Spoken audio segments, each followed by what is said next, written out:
Crucible Theatre awaits the start of the quarter-finals of the 1990 Embassy World Championship, and the first two matches will be underway in just a few minutes. Steve Davis there, the 6 times champion, is in the last 8 and looking very strong again. He plays Neil Foulds, the man who's emerging from a lean spell to challenge the best once more. The Scot, Stephen Hendry, is trying to become the youngest world champion and take the #1 spot, long held by Davis. Hendry meets Darren Morgan, the young Welshman, number 53 in the world, but playing superbly at the Crucible this year. And good morning, and welcome to 8 hours of virtually uninterrupted snooker, just a short break of 15 minutes, plenty of time to reflect and enjoy these quarterfinals today, and in fact, this is our day.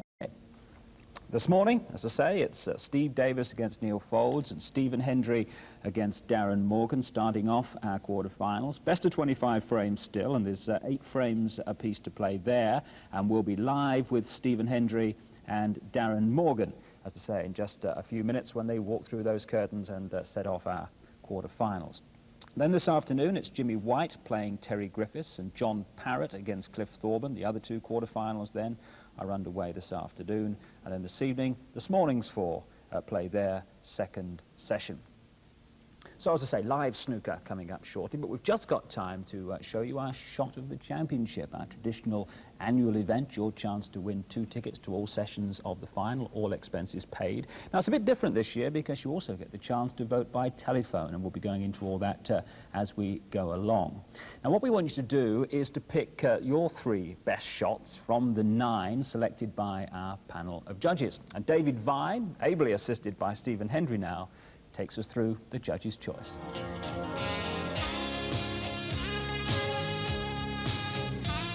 The first of our 9 shots is played by Cliff Wilson against Cliff Thorburn. Down to the colours, Cliff requires 2 snookers to win the frame and gets the first by screwing back behind the blue.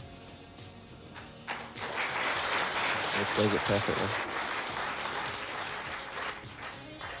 Shot 1, Cliff Wilson. Shot 2, Joe Johnson in his match against Darren Morgan. Trailing by 7 points in this frame, this is the only red Joe can see. Plays a tremendous long pot with a lot of power and bottom on the white ball.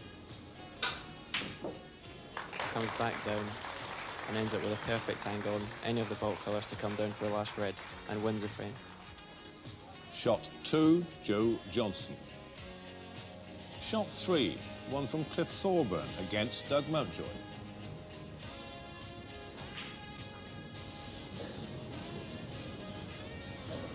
Cliff Thorburn, yet to score in this frame, has to plant the red onto the pink, onto the 3rd red, which is a thin cut into the corner pocket.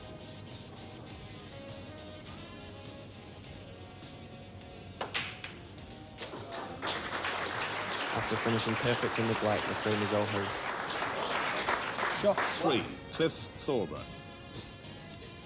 Shot 4, Steve James in the 2nd round against the defending champion. Black ball finish. Steve Davis plays what he thinks is a good safety shot. Steve James plays one of his specials to trail by only 1 frame. Shot 4, Steve James. Shot 5, one from Jimmy White in his match-winning break against Danny Fowler. Brilliant positional shot by the wind here. A lot of right-hand side on the blue ball here to come round on 3 cushions to disturb the 2 reds by the black and finish perfect. Shot 5, Jimmy White. Shot 6, one from Doug Mountjoy, fighting hard against Cliff Thorburn. In the final frame, Doug Mountjoy, under tremendous amount of pressure, plays a brilliant shot. Puts the white behind the green, and the frame is alive again. Shot 6, Doug Mountjoy. Shot 7, Stephen Hendry in his 1st round match. This is my match against Elaine Robidoux, leading 9-7, playing the red above the pink. A lot of stun and check side to finish on the black for a match-winning break. Shot 7 then, Stephen Hendry. Shot 8, Dean Reynolds against John Parrott, second round. Tremendous knowledge of the angles here from Dean Reynolds. Comes off 5 cushions before hitting the red. And finishes off by leaving it safe. Tremendous shot. Shot 8, Dean Reynolds. Shot 9, Steve Davis, first round against Eddie Charlton. Leading by 8 points here. Steve plays the snooker behind the black with perfect pace. Very hard to judge. And Eddie fails to escape it. Shot 9, the defending champion, Steve Davis. So, just to remind you, shot 1 was Cliff Wilson's snooker behind the blue. Shot 2, Joe Johnson's frame-winning red pot and position. And shot 3, Cliff Thorburn's 3-ball plant.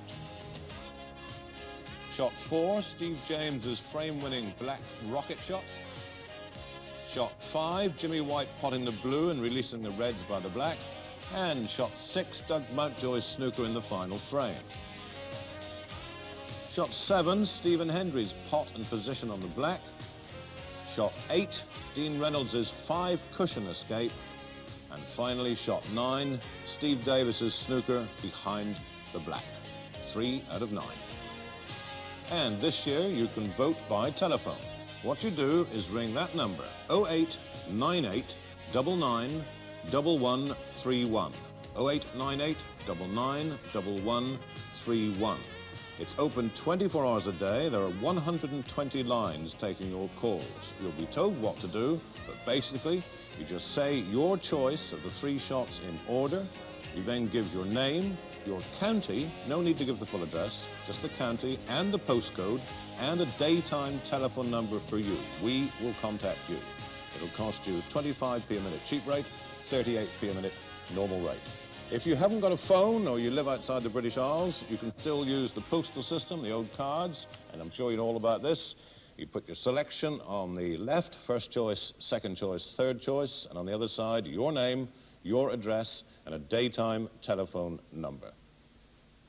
And this is the address for the postcards. Shot of the championship, BBC Television, the Crucible Theatre, 55 Norfolk Street, Sheffield, S147UP. Shot of the championship, BBC Television, Crucible Theatre, 55 Norfolk Street, Sheffield, S147UP. And only postcards, please, for shot of the championship, and they must arrive by first post Thursday, the 26th of April. As for the telephone line, well, that line will be open until midday, Thursday, again, the 26th of April.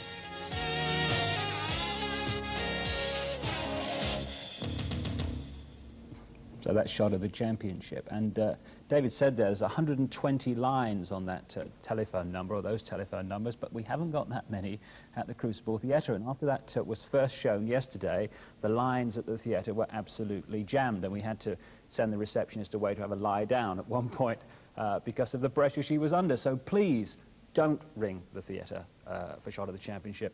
Ring the numbers that David Vine said there. Okay. Right, start the quarterfinals today in the World Championship, and we'll start them live in the Crucible now.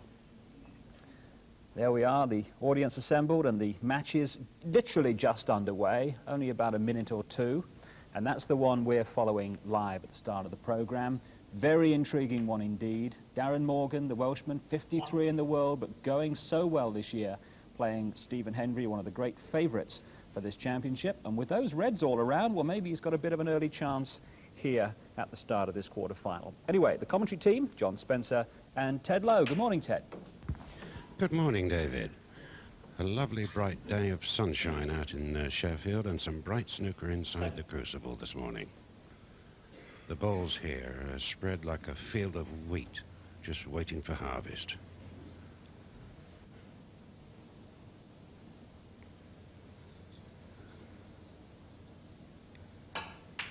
Stephen Hendry had his first pop at the safety in this frame, and split the reds all over the table, so he's unable to look, I think. Darren Morgan, 2 years older than his opponent. He's just 23. 30. Making a big impact on this championship this year. 14. And just run out of position there. But can still knock this blue in. Would have much like a much easier shot than this.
Overcut it. Darren Morgan, 25.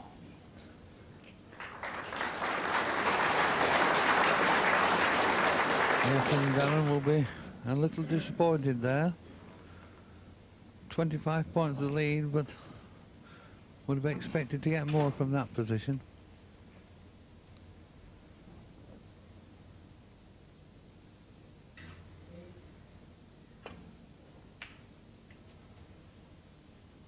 One. 21-year-old Stephen Hendry from Scotland, hoping to become this year the youngest ever winner of the world snooker title.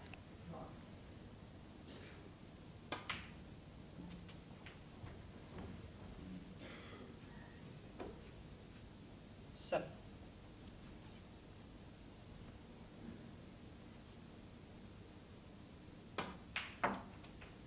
8.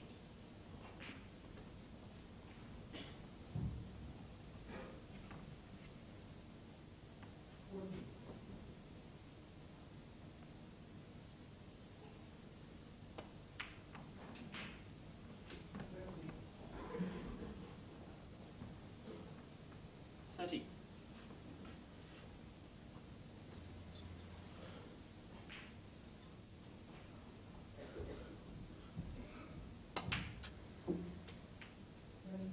14. I've watched this young man mature since he was a young lad in his first pair of long trousers.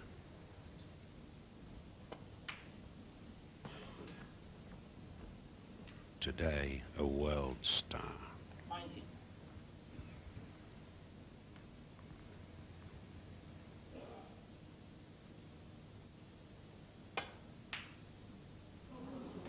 100. 90. And that bad miss by Stephen, but was scored mainly by trying to hold the white for the black along this back cushion.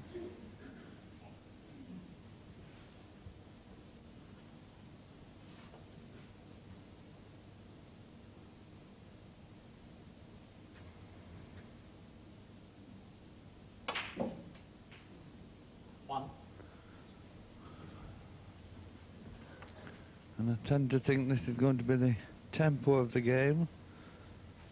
Not too much safety involved. More an attacking game. Both players like to attack the balls.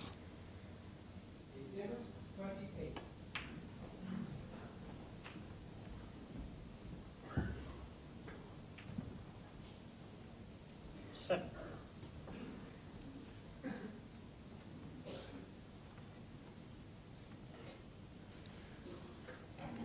Their attacking games, John, offer the prospects of some very bright snooker in this quarter-final.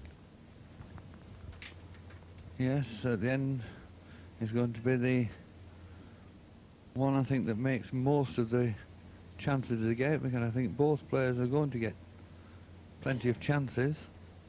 It's just a matter of the scoring power. And I must say I'm very impressed the way Darren has settled down here at the Crucible this week.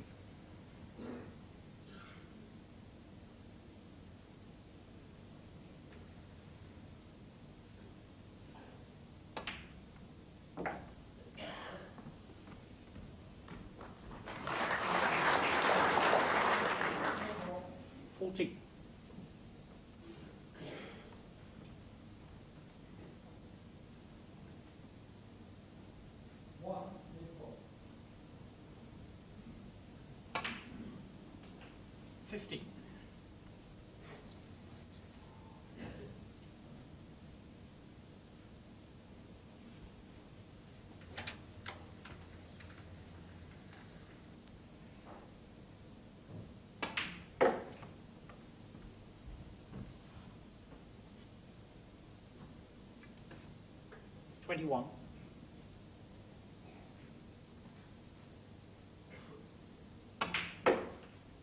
22.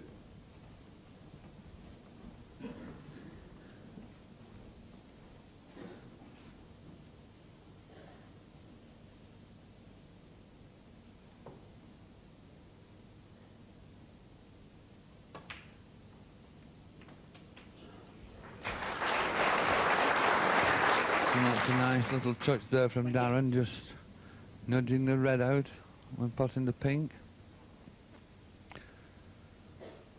And a chance of clinching this first frame now with this visit. Puts him 35 points in front.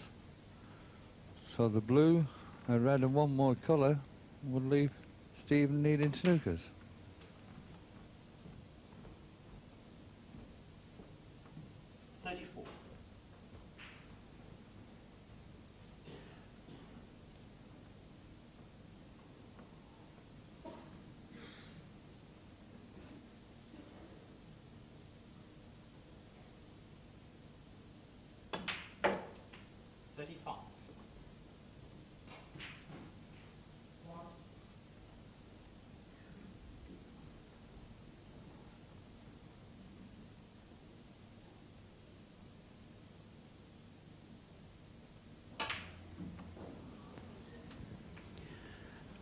Darren Morgan, 35. And he's missed the most important ball.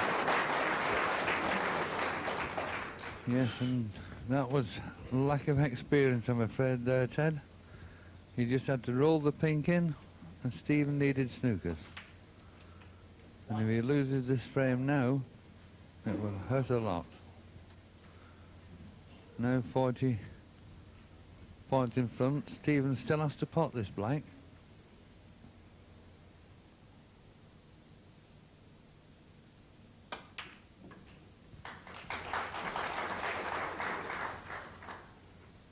Remains on course to win the frame.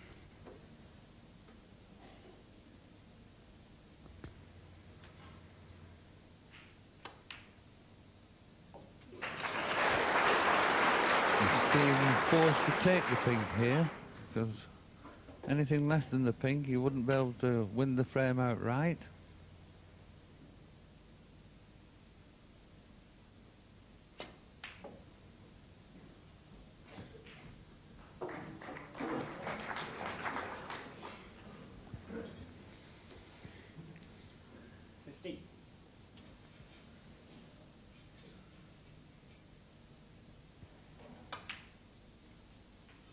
$70. 24 points the difference, and 25 points on the table. He can take the frame with just 1 point.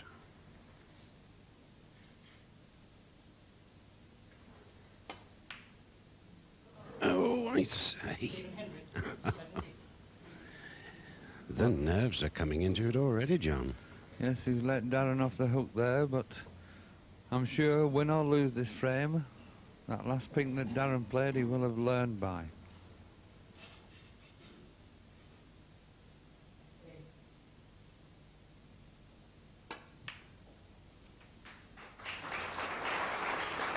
Three.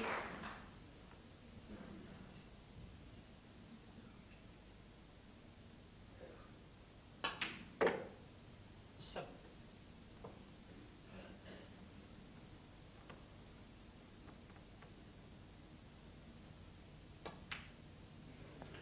So, understandable mistakes by both players. But 23-year-old Welshman Darren Morgan 18. walks around the table for the final black in the first of 25 frames.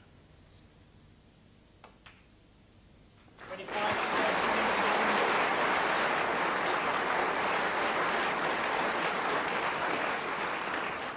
Well, Darren very confident in that first frame. As my co-pilot John Spencer said, he settled down here at the Crucible so very well. Had the pleasure of being with him when he won the Welsh title, the first young man to do so back in February. And on an interview with him, I sort of said to him, you played so well. And being completely human, this young man just couldn't answer me, but burst out crying. That just shows that these great stars really have feelings, although it never appears when they're playing this wonderful game of snooker here in the World Championships at the Crucible. John, I forecast both these young men with a terrific future. I don't know whether you'd like to add to that. Well, I think you've just to watch them play, and they speak for themselves. Two tremendous players, and as I say, the way Darren has settled down, not as experienced as Stephen in the professional game, but certainly showing no sign of nerves.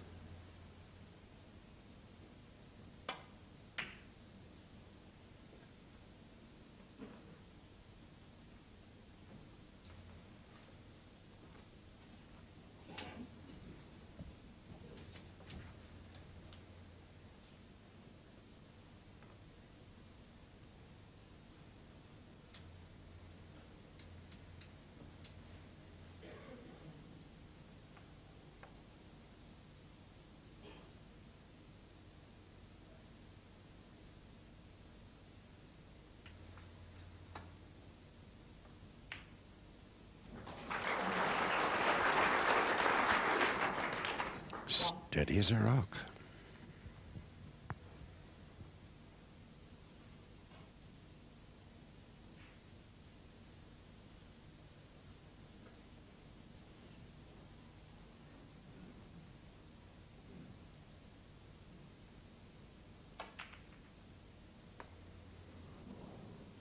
Darren Morgan, 1.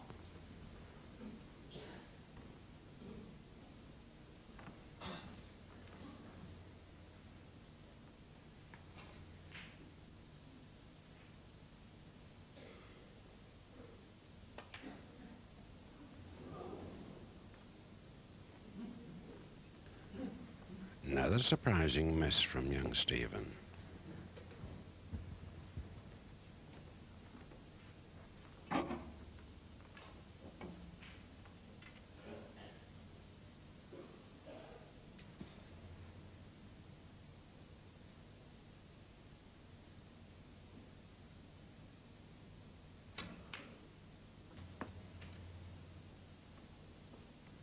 One.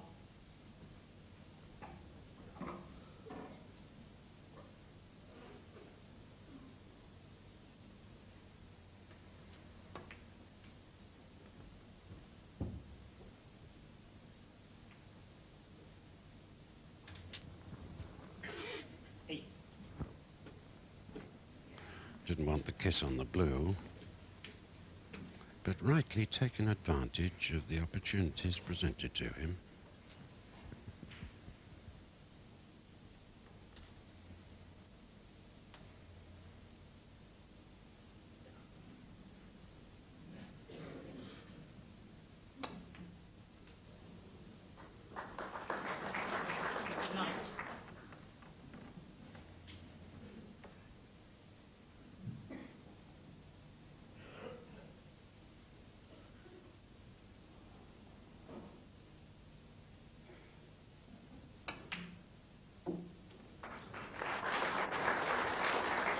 And that shows the confidence of Darren. That wasn't an easy yellow. 11. Tight up against the side cushion. Could easily have played a safety shot, but again, attacked the game. Darren Morgan, 11.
One.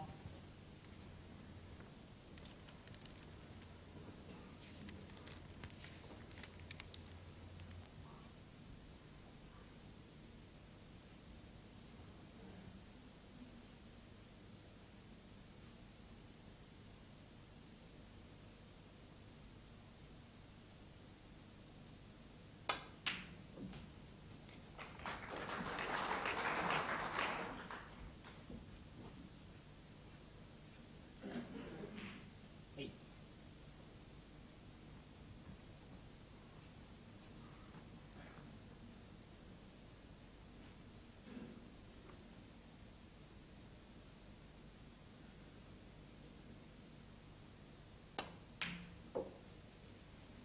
Nine. And that's a tremendous shot there from Stephen. Made it look simple.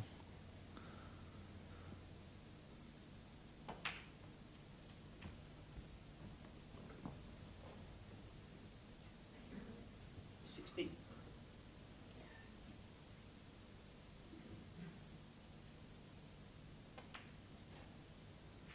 Seventeen.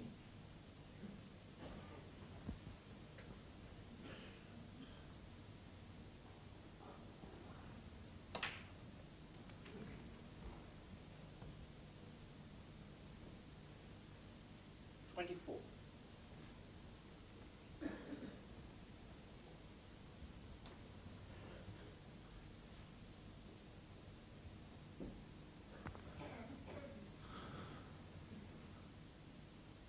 Certainly don't think he's looking at those two reds for this shot, but just checking to see if there's a plant on for later on, or to see if the pink will go. 25.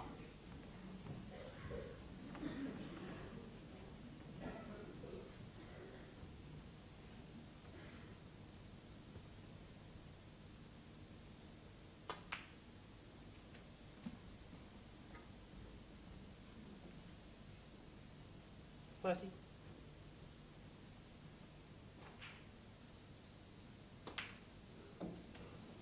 31. I think he's decided he's going to have to split the reds and do it with either the pink or the black.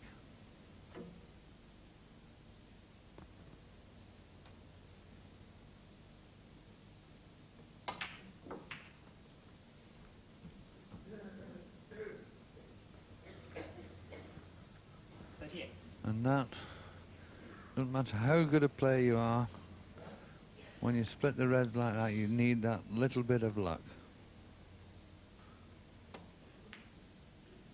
Stephen Hendry, 38.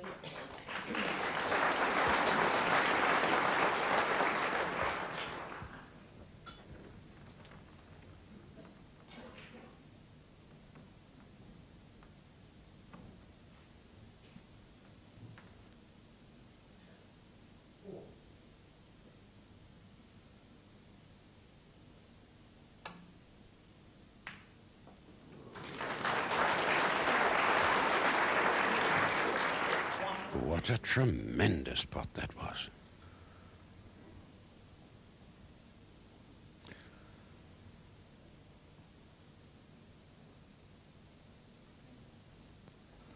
Yes, Ted, I don't know whether it was the safety shot from Stephen that forced him into going for the pot,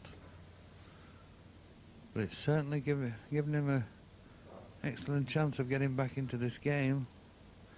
We'll have to screw, of course, into the red to hold for the red into the left-hand corner pocket. That shouldn't be too difficult.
Stephen well aware that he's got a very formidable opponent.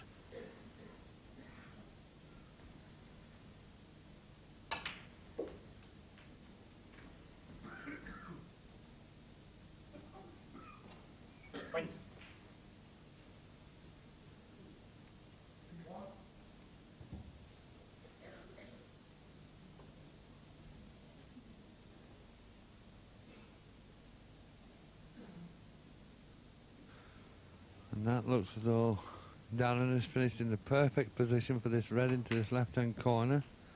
21. And of course, potting that now opens up the other two reds into this right-hand corner.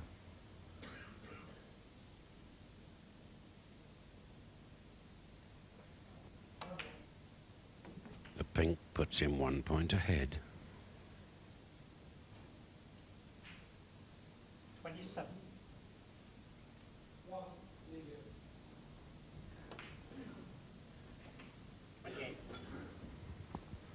And looks to have the perfect angle there, just to stun across these reds into this opposite corner.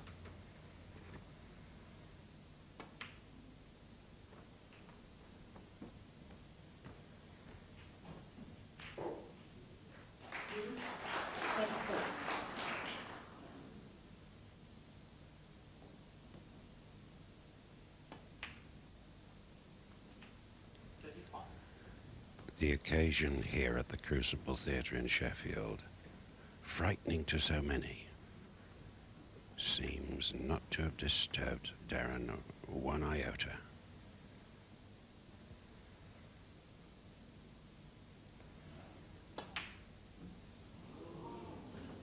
Darren Morgan. Perhaps I spoke too soon. And funnily enough, Ted, it was a similar pink into the same pocket that nearly cost him the last game.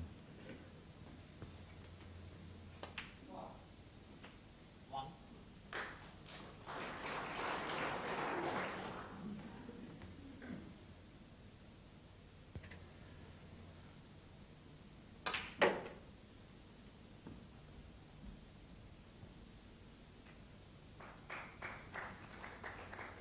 Eight.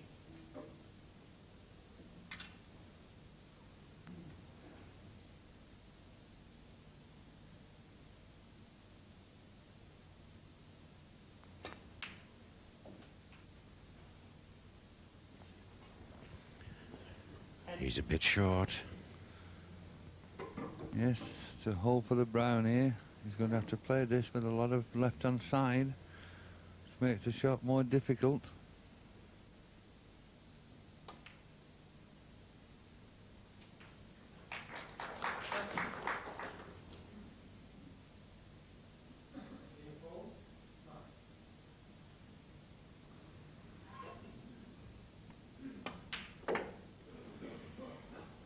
Seven.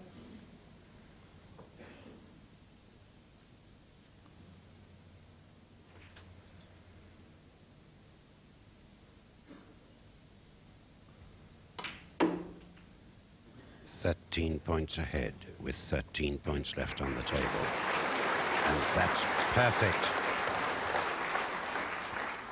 So, a missed pink for a second time by Darren Morgan. But this time, Stephen Hendry makes no mistake and squares the match 1 frame each.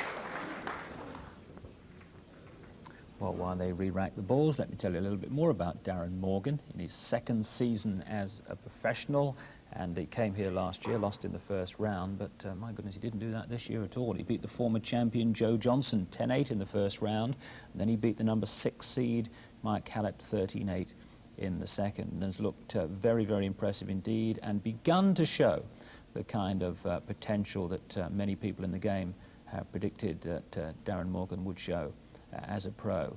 And also went through in the qualifying round there against Bob Chaperon, 10-9. Bob Chaperon, the British Open champion.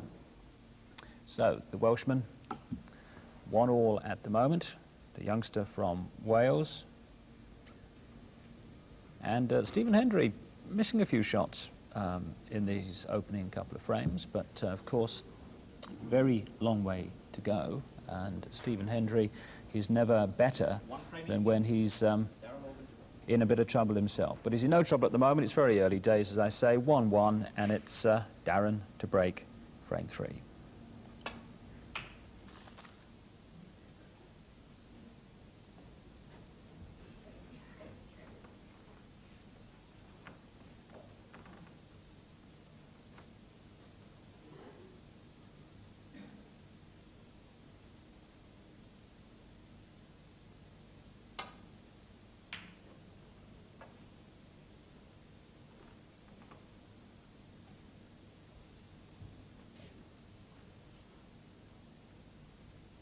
Stephen, of course, by far the more experienced of these two young stars. He had 5 major tournament wins this season, and early on I was with him in Bangkok when he won there, Dubai, followed that with Scotland.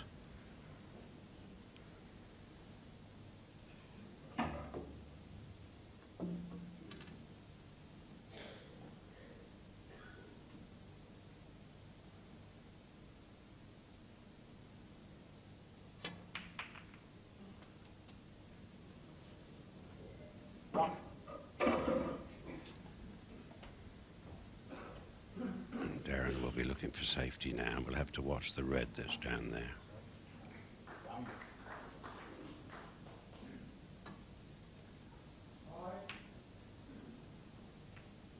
Darren Morgan.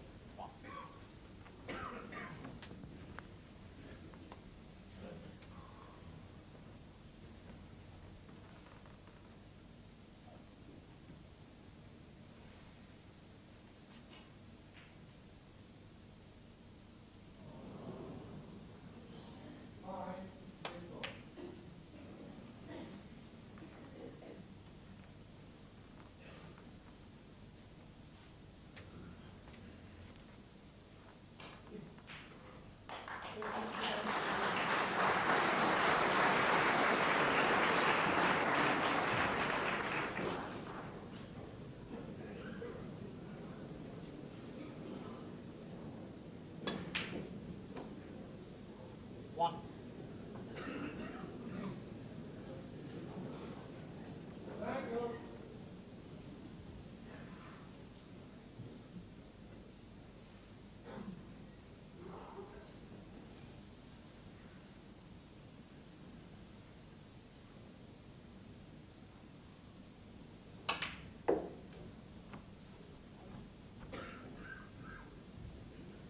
There is no doubt in these early stages of this match that Darren Morgan is much the more confident putter.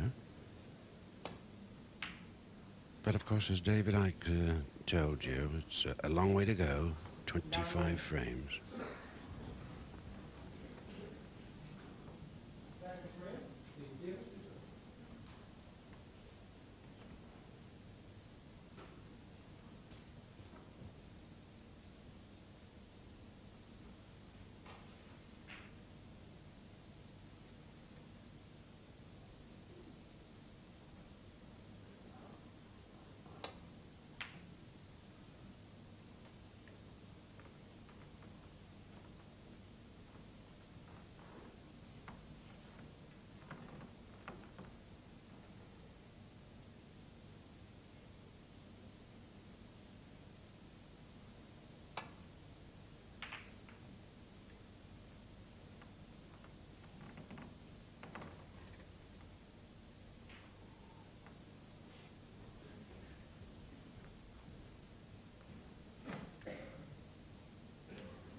One.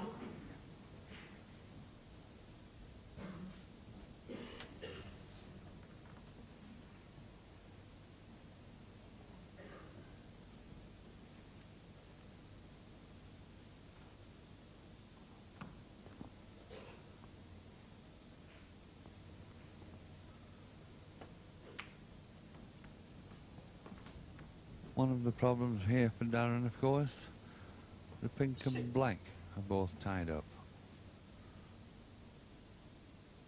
Although it looks as though he might be trying to bring the black into play here. No, back down for the blue.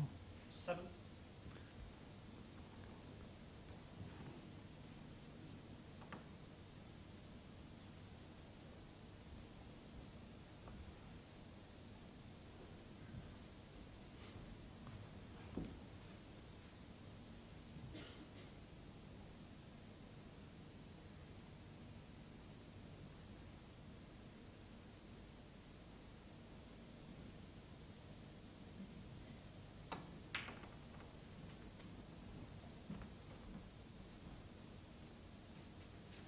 Well.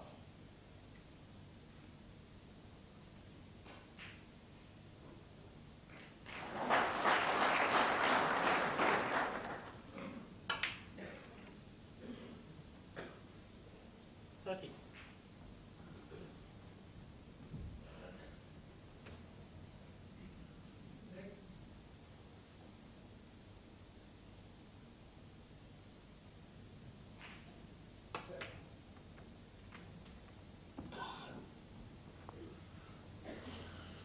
Yes, and that 80. has this time brought the pink into play.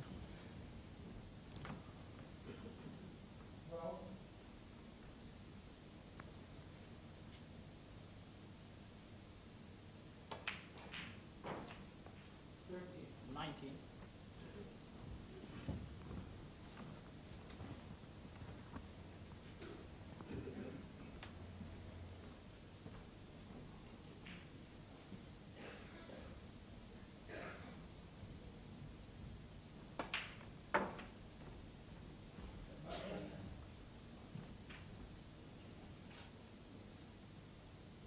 25.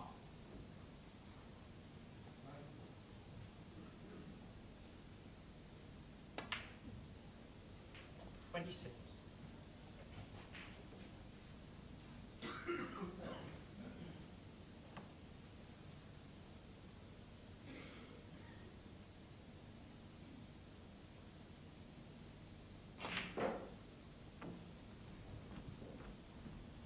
'For the third frame running then, young Darren is getting away with an early start in the frame.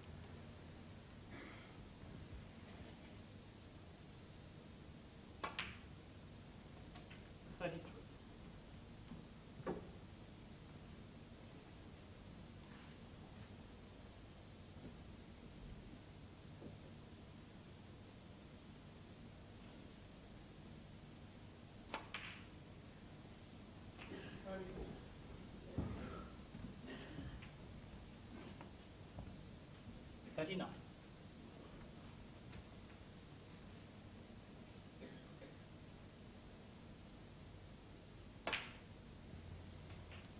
40.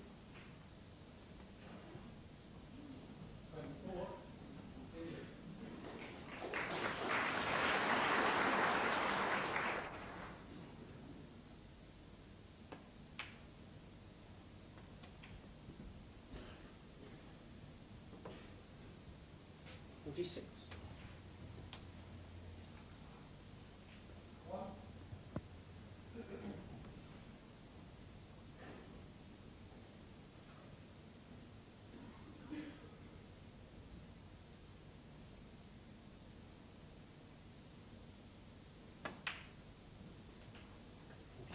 Yes, and could have brought the black into play, but already 54 points in front, so wants to leave that black tied up there.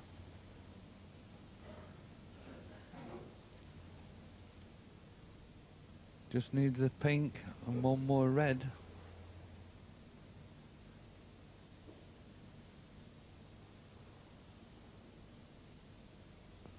I think we may see him run through with the pink here and perhaps play a safety shot off the last red down there. And I think a very sensible choice of shot. 53. Make Stephen do the work. Darren Organ.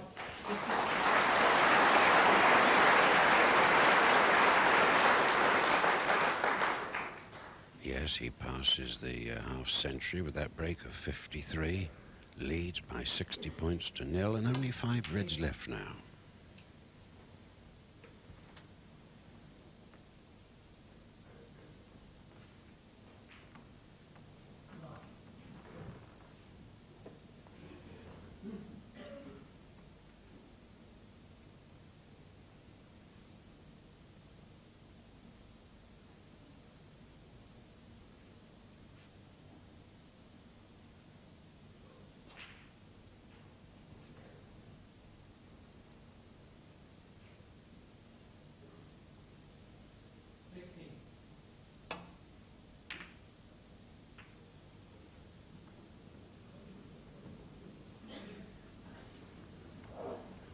One of the few mistakes he's made this morning.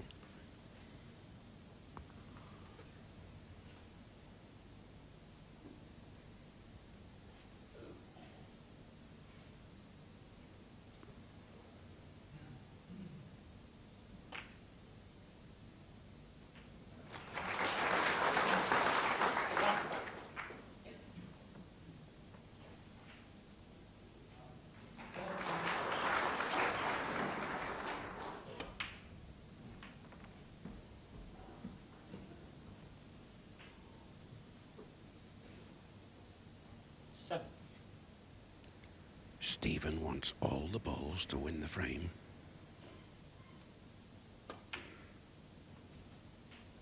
Eight.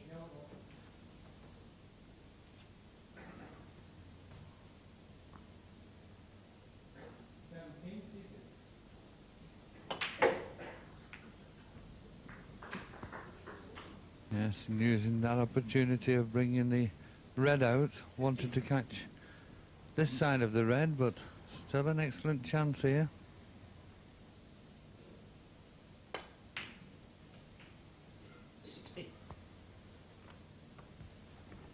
And suddenly what looked an impossible task, Stephen has now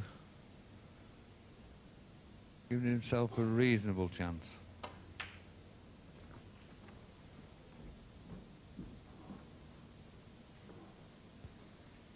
Twenty-three.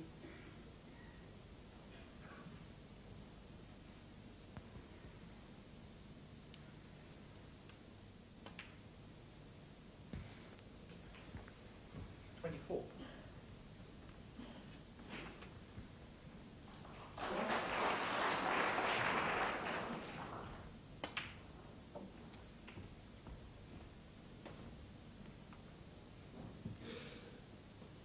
30.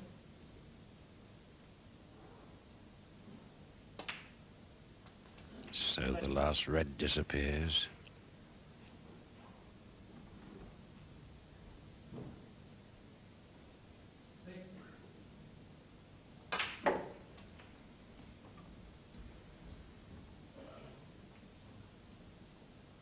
This time not the best of positional shots from Stephen, but can pot this with the bottom and right hand side to come round the angles for the green into the green pocket.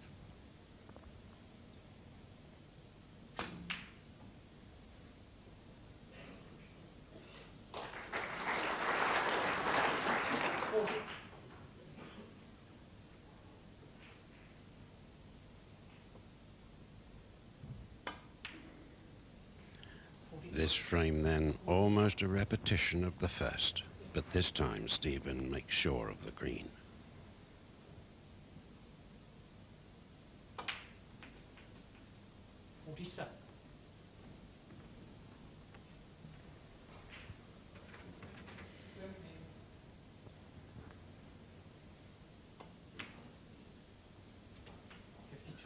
The break goes to 52 in reply to Darren's 53. 2 colours to go. A Yes. great frame of snooker, this. And I'm sure Darren sat there wondering what he's done wrong, but didn't do anything wrong as far as I'm concerned. 58.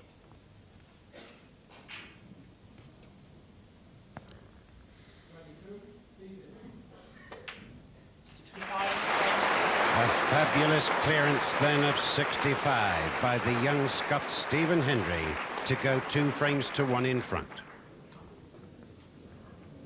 And if you're just joining us, many do it about this time of the morning, let's just have a look at the matches to come. It's quarterfinals day today, start of the quarterfinals. Stephen Hendry and Darren Morgan, 1 more frame to play before they go off for their 20-minute break.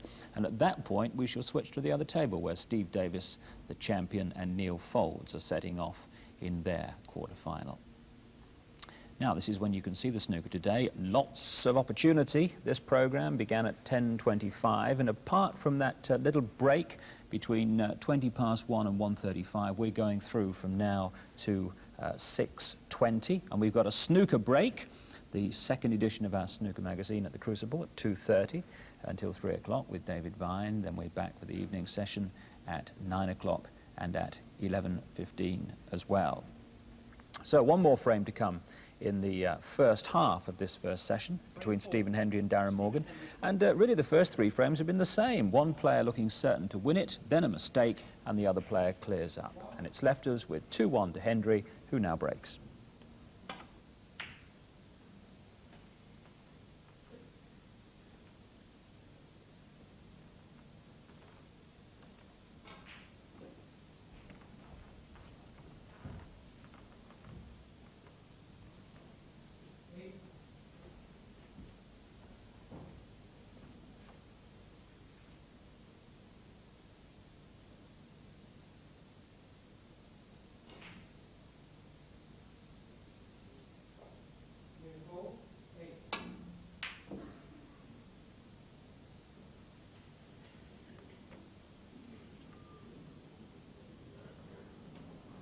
Well, Darren potted that ball in the last frame. This time he's left it for Stephen.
Stephen Hendry.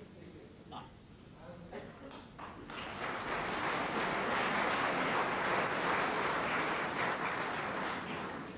Now, would you say he was overreaching on that shot? Certainly an unusual miss.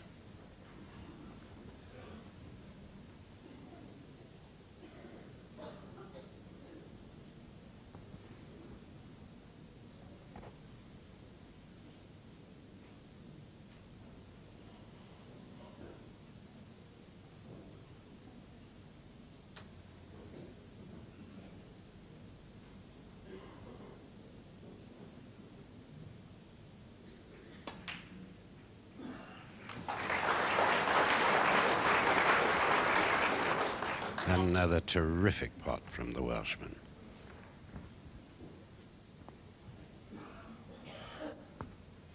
Yes, and difficulties with the black so near the pocket, getting good position, but could elect to split the pike.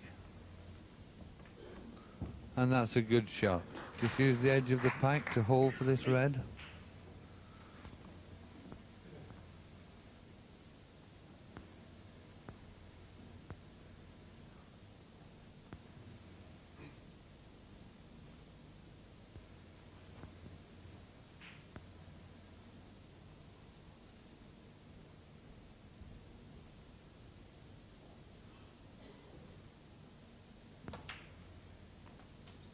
Nine.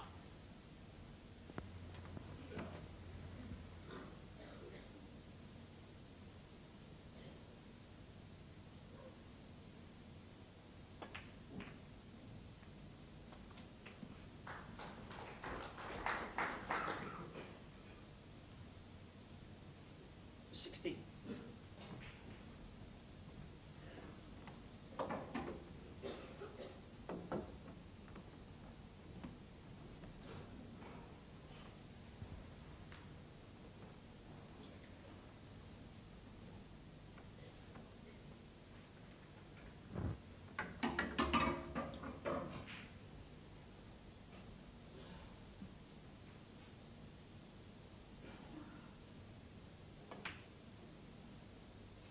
Seventeen.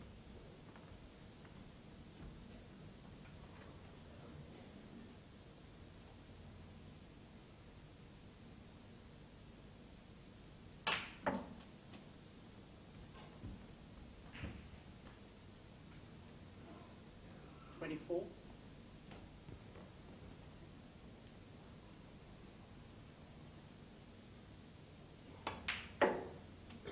25. This young Welshman's a bold player, John, isn't he? Yes, well, that's what was said at the beginning of the programme, of course, Ted. You're not going to see a lot of safety shots. Both players attack the game, but I think the main thing with Stephen in particular is he makes mistakes early on in the frames and what have you, but the pressure shots are the ones that he knocks in. There doesn't seem to be any pressure on the shot when he plays them. 32. Amazing recuperation.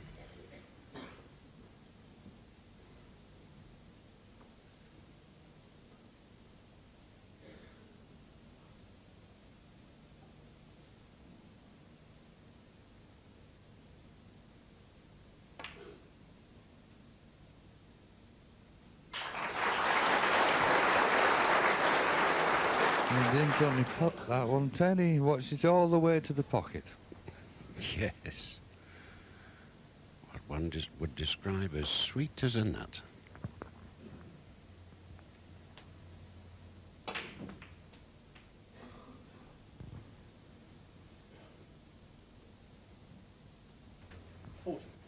So the break reaches 40.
Darren, just looking at the scoreboard there, you can see he's 46 points ahead. The break is 55.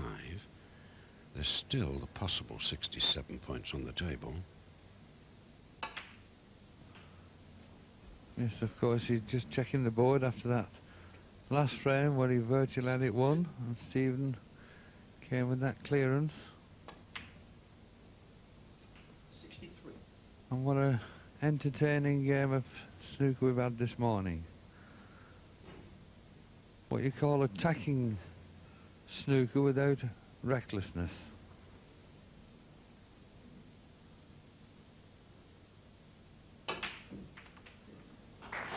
Oh, very nice indeed. And that puts Darren 61 points in front now, with 59 on the table, and what a shot to have to do that with. So I think 2-2 at the interval is going to be a fair result.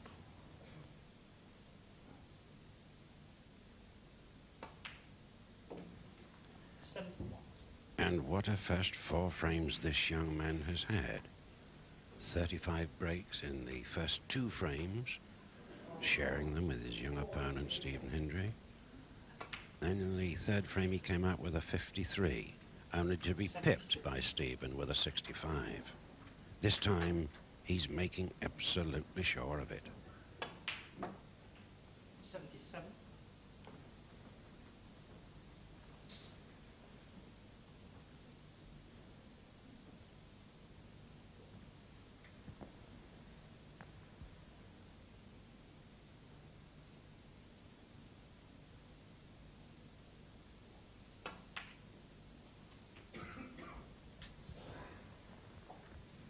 Eighty-four. 84, and still a possible 43 there.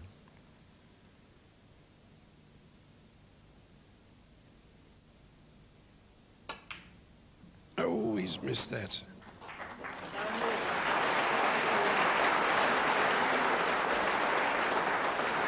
Stephen concedes, and so the match is all square at 2 frames each. We expected an open match between these two outstanding young players, great attacking young players, and they haven't disappointed us, have they, in those first 4 frames, justifiably 2-all. They're away now, having a break for around 20 minutes or so, and we'll be back live to see the rest of that session unfold after that. That's the good news, and I'm sure they'll keep on with the same sort of open snooker. I don't think they can play anything else. Now we will switch to the other table and the other quarter-final going on here, starting out here this morning. Steve Davis, the 6 times champion, going for a record in modern times of 7 championships, beat Eddie Charlton 10-1 and Steve James 13-7. And against him, Neil Foulds, the 1987 semi-finalist. As I keep saying, he's coming out of a lean spell over the last 2 years and beginning to look like the old Neil Foulds. He beat the former champion Dennis Taylor 10-8 in round 1, and then just got through against Willie Thorne 13-11 in the 2nd round. So let's have a look at their first frame of their quarter-final. Steve Davis is in play. He's looking at a long red. He's already potted a few, 37-28. He leads this first frame, and the commentators are Eddie Charlton and Clive Everton.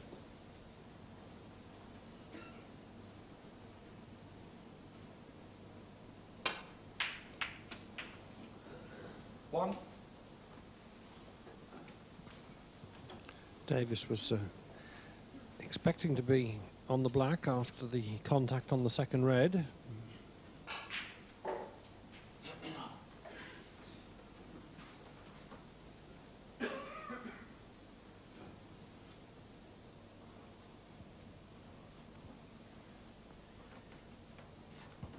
Now he's got to try and prevent Foulds having a shot at the last red.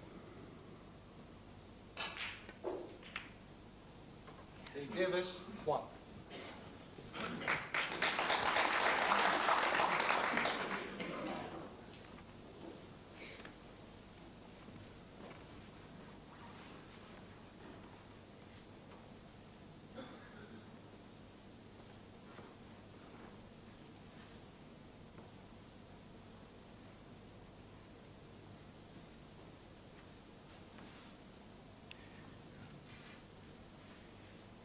is a line for Neil to bring the cue ball back off the ball cushion past the green.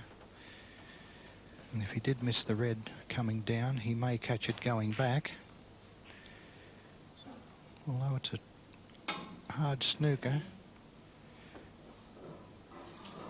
Oh, he did miss it, but only just.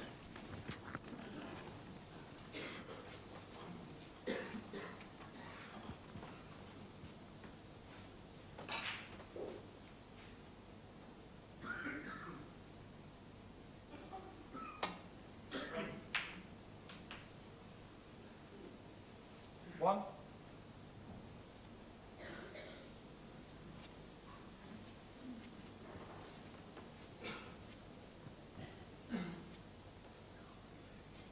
The position's no good there.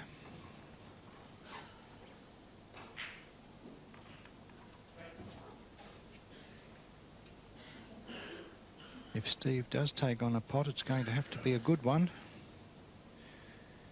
And in turn, if he plays a safety or a snooper, he'll need to be careful because the yellow is reasonably adjacent to the corner pocket.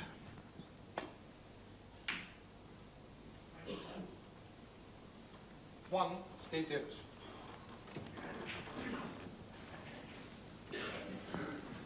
Well, it could be that Davis has left Folds a chance at this. And if the yellow does go in, Folds could go on to clear the table.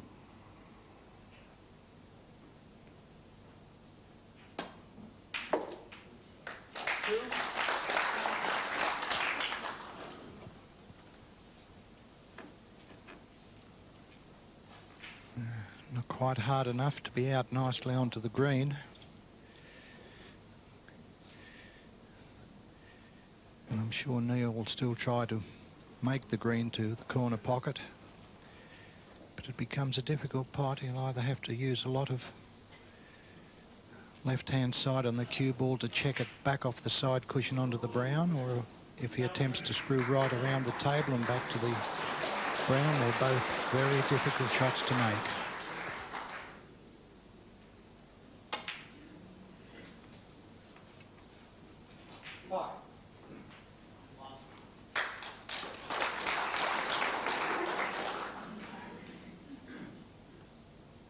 Well, his line was good, speed was down a little. Now is the brown cuttable to the centre pocket? It looks from our position that it is, but he's still got to get onto the blue.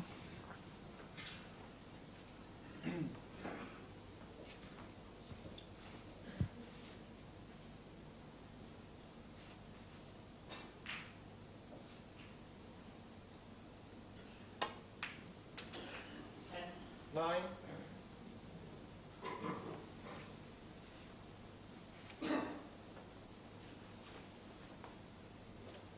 He's got the angle now to bring the cue ball up the table for the pink, so he needs this one good pot.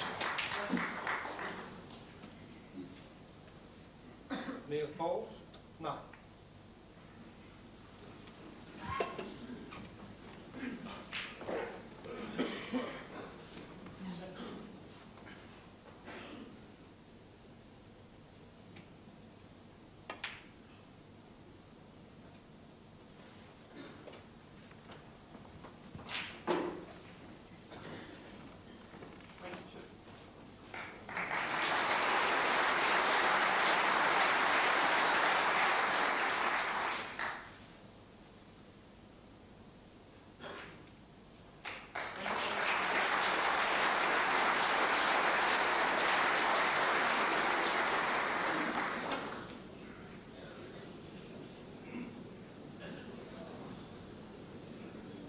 Half stroke. 7. Steve Davis. Not a disaster, though. Folds can still win with the last three colours.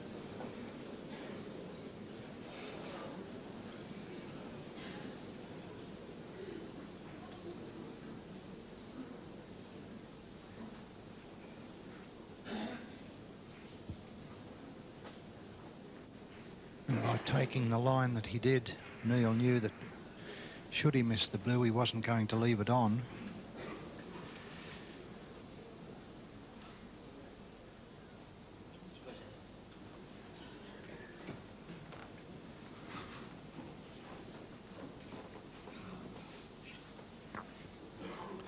Davis putting folds in again.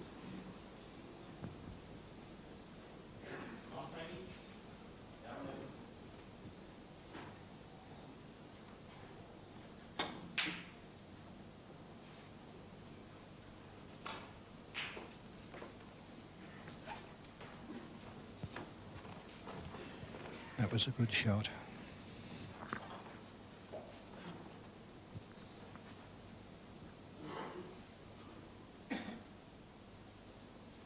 Davis doesn't particularly want to move either the pink or the black. He only needs one of the three remaining colours. Folds needs all three. So it's in Davis's interests to keep the pink and the black in their relatively safe positions.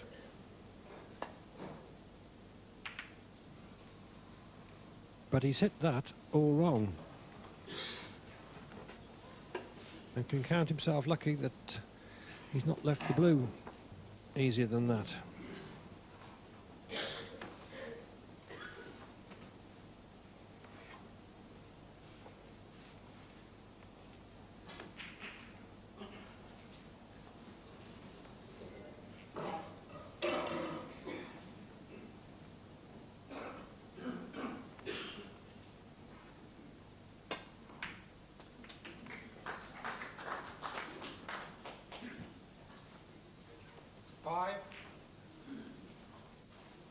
Good pot on the blue. Nearly got a favourable kiss on the black.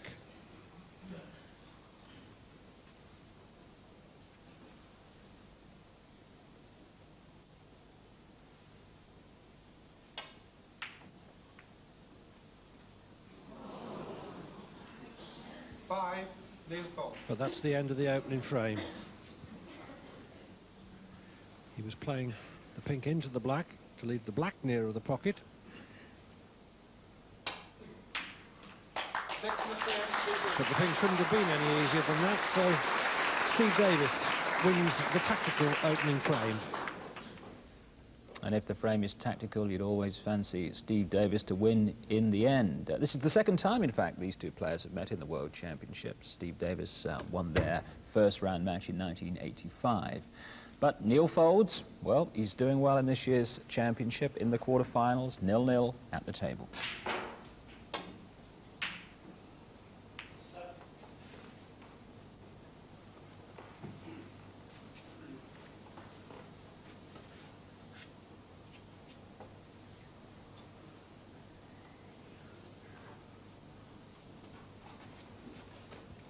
Davis attempting to win this title for the fourth time in succession and the seventh in all. And his chances of doing so look a lot better than they did in mid-season when he lost a lot of matches for him.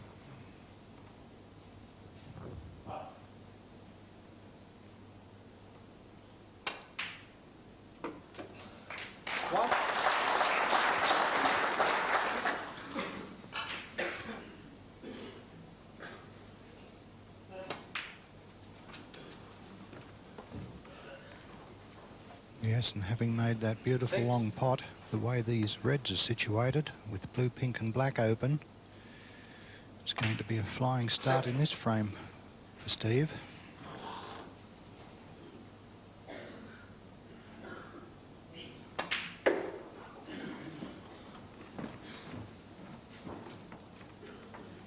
$12.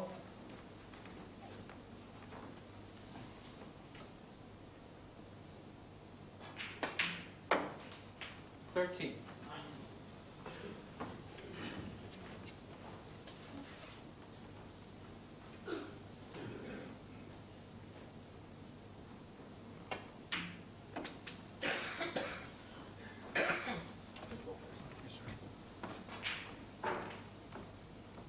19.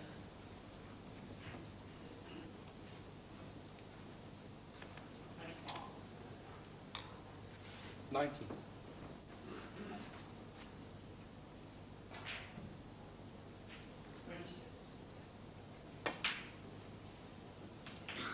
20. 20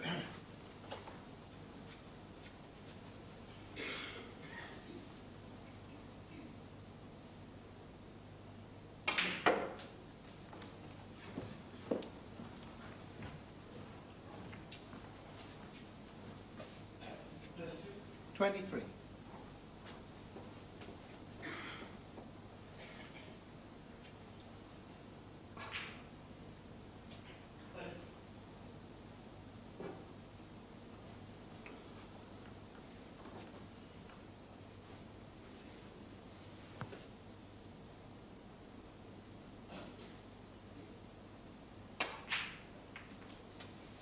Twenty-four.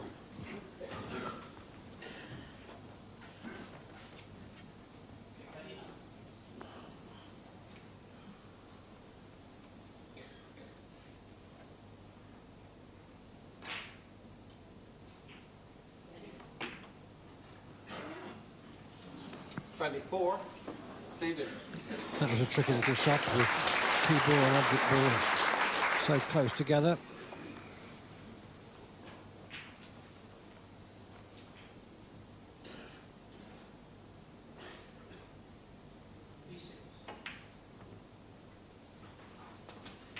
One.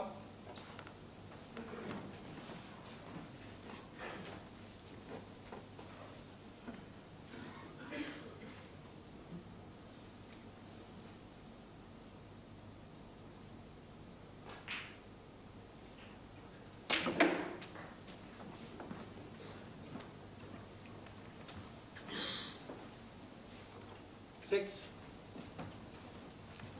The red closest to the black was on, but Neil lost his line. Now that red is covered.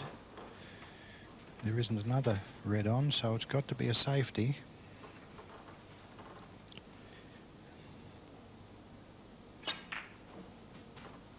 Six new faults.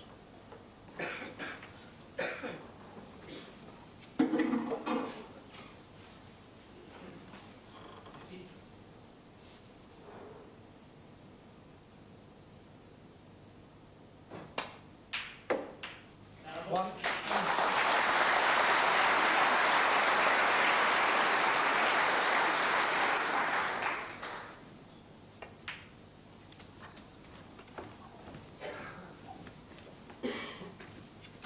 Eight.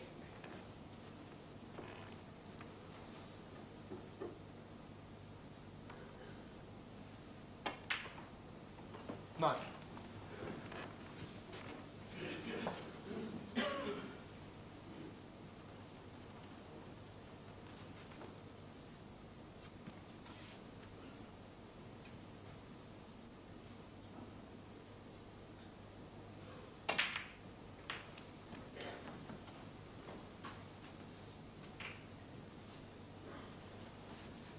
$16.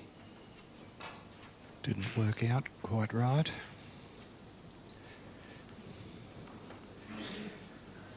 Cut to the centre pocket is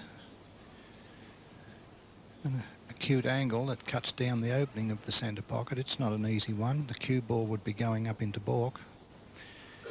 And the closest red to the black is on for the corner, but Steve knows that he's taking the cue ball into the cluster.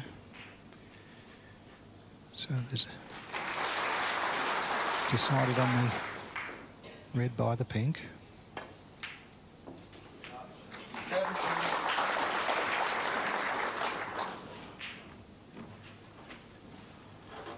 No angle on any of those colours to get back to the red, so I think I know what's going to happen next.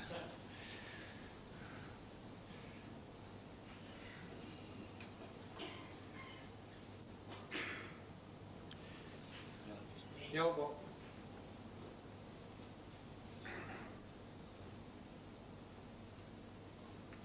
$17, Steve Davis.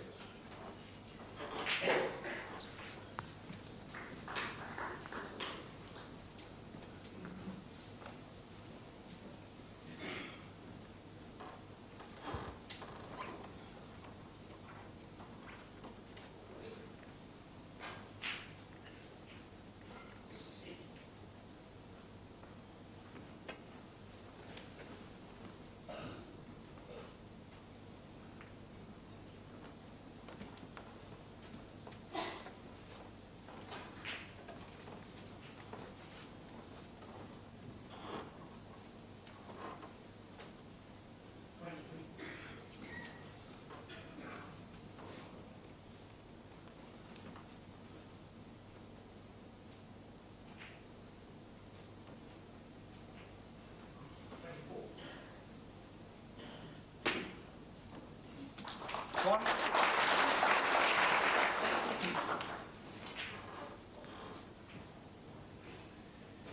Neil's not enjoying the best of running at the present time. He played a good shot, really, but to make the plant on was unlucky.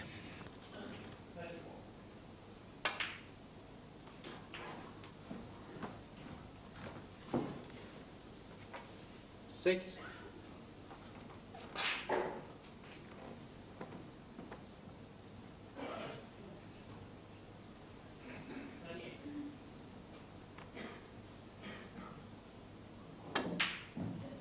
7.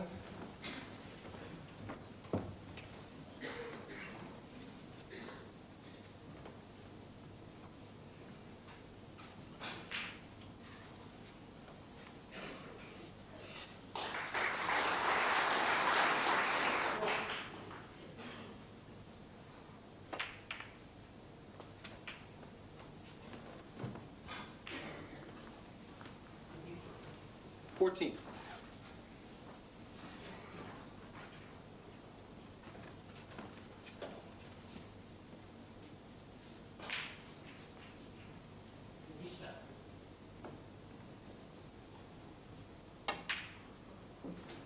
15.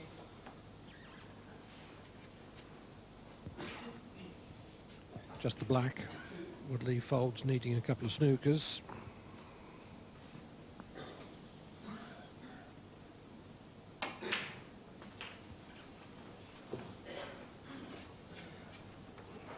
$22.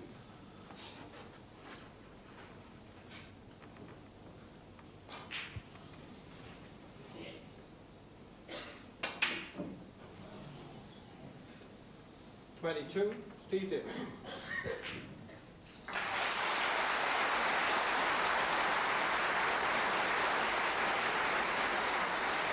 Well, no problem there for Steve Davis. The figures there say it all. 2-0 it was after that frame to the reigning champion. And we'll be back with that match in due course later on. But we're going to switch now to the match we've been following live. The other quarter-final to start out today, and it is cracking along.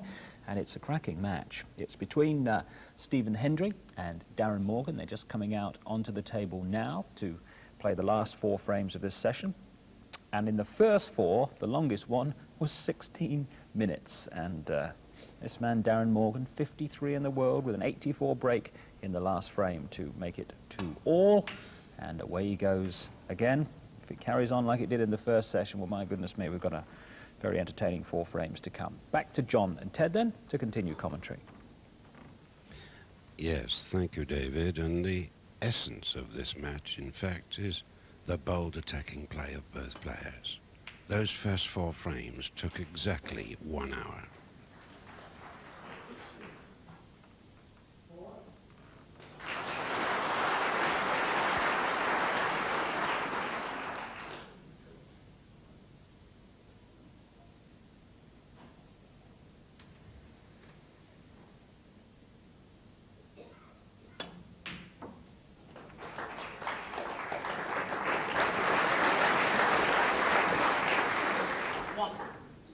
The young Welshman again away first.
trying to make a plant out of the pack there. Not for the first time this morning. Stephen came to the table with little in front of him.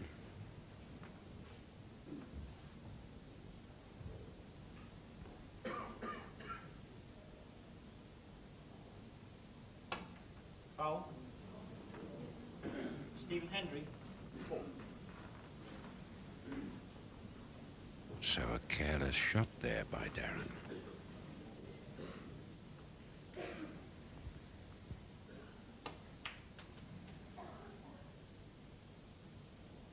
One.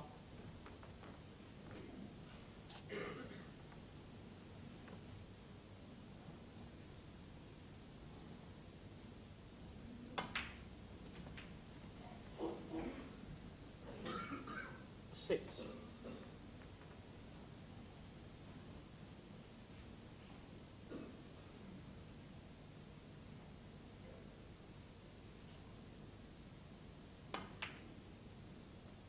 Seven.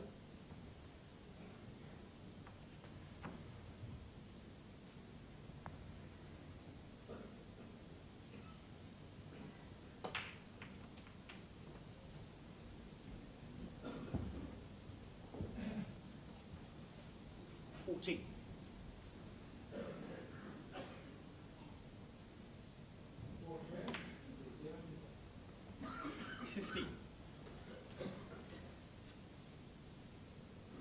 And now it looks as though he's going to have to go into the pike to develop some more reds.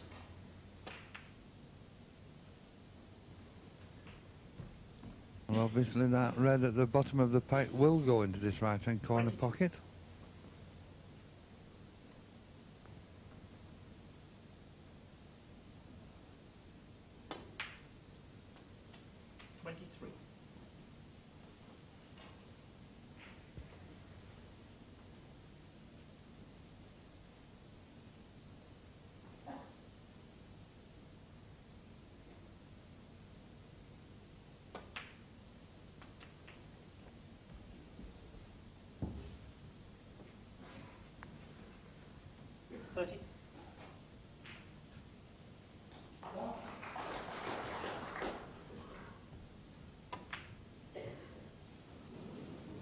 Something went wrong there. Yes, Teddy was an awful long way up with that shot.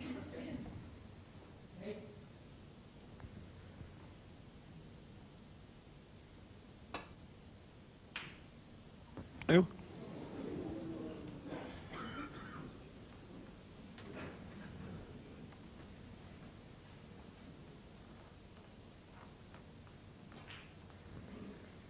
Realizing he's a lucky fella.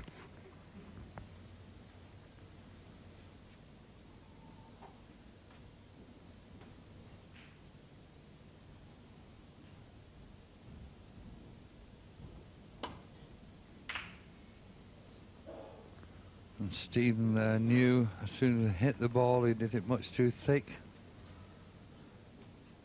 Instead of finishing near the bottom cushion, he's a couple of foot above the baulk line, so chance for Darren to get back into this game.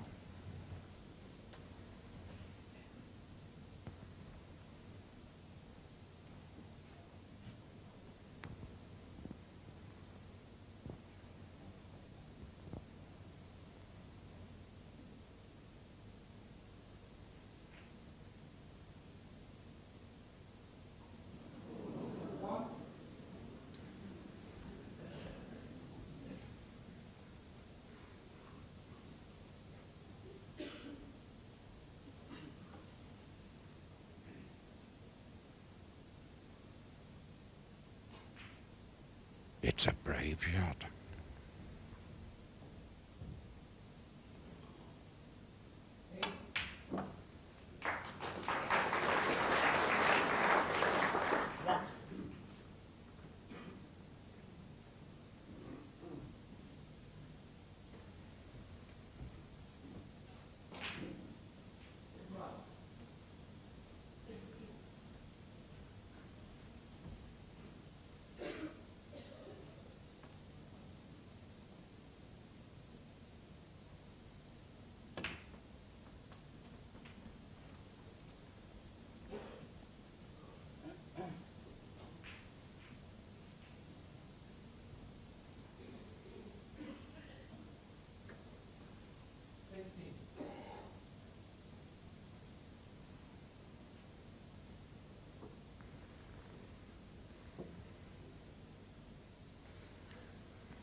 Alan Chamberlain, our referee, measuring now to see if the ball will spot. Apparently it won't.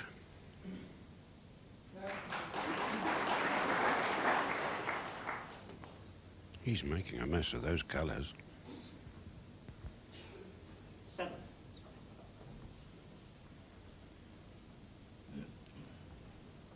Yes, and that's made it rather unfortunate for Darren. Now has to go down for the blue.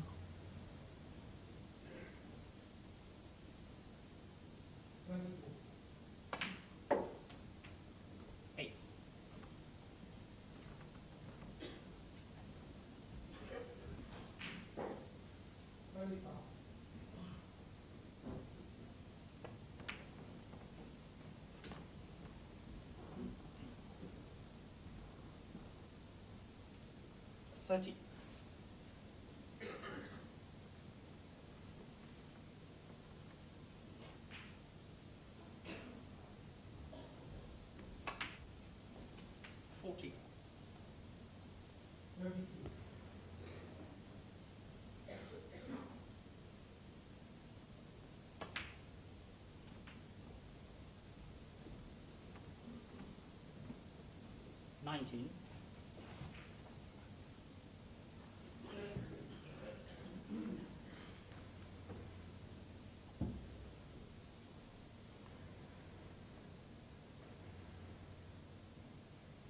Eyes glued to the table.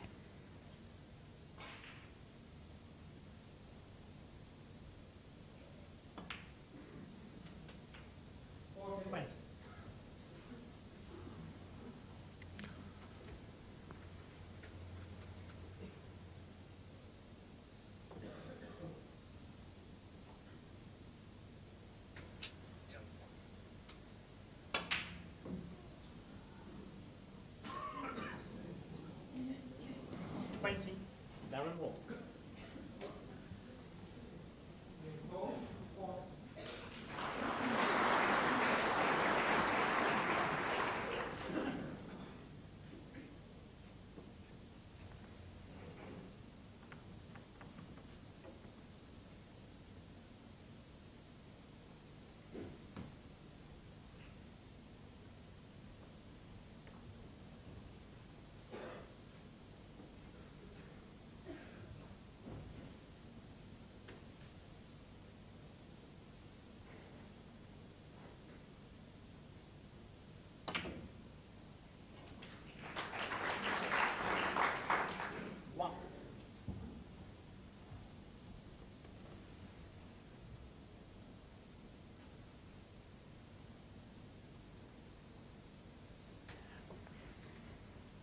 Stephen looking hard and long at this. From the commentary box, it looks like a very fine cut.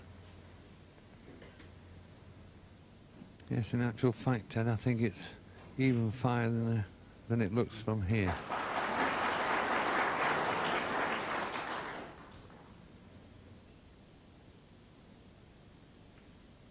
Stephen Hendry. 1.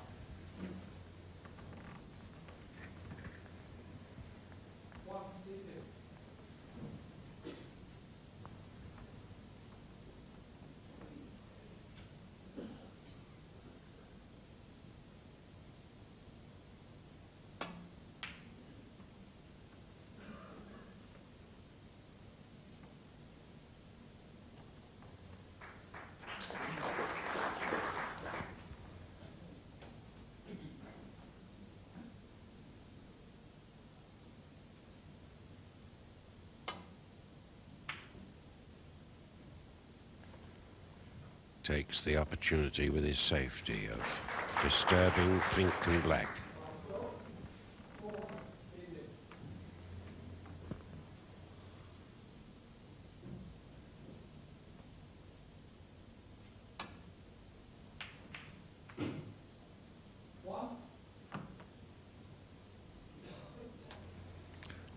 Yes, Ted, and both players proving that when they have to, they can play safety.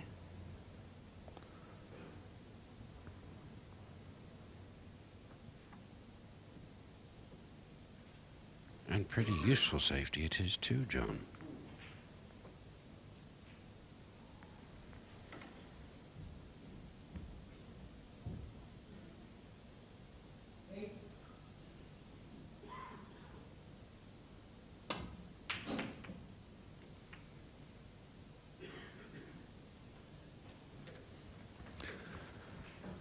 And that time, Stephen getting safe, but I think was rather fortunate. Certainly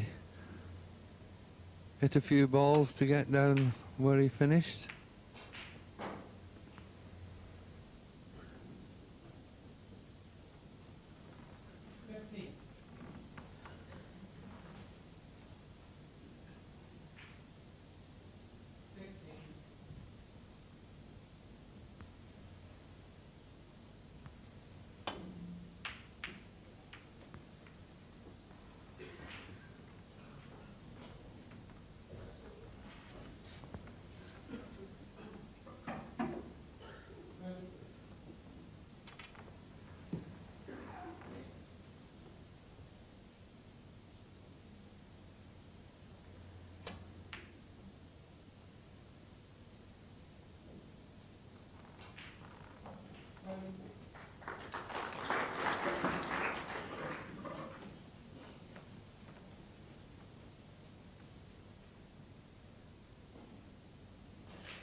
No damage done.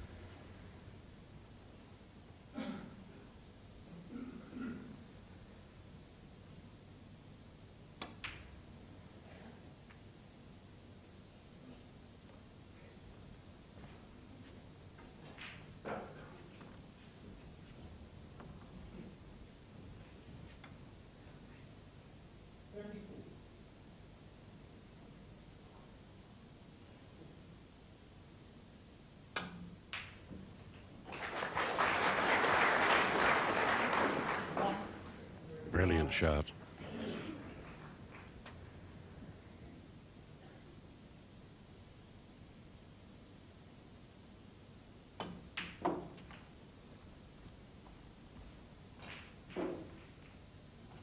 Seven.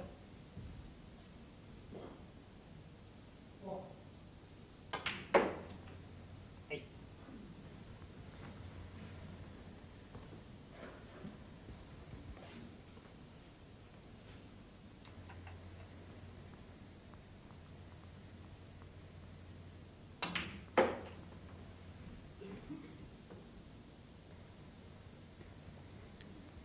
Terrific amount of side there, taking the cue ball up for this red.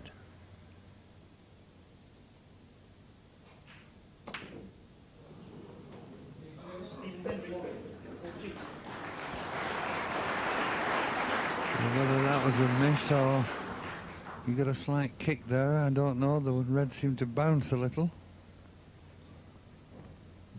But still 21 points in the lead.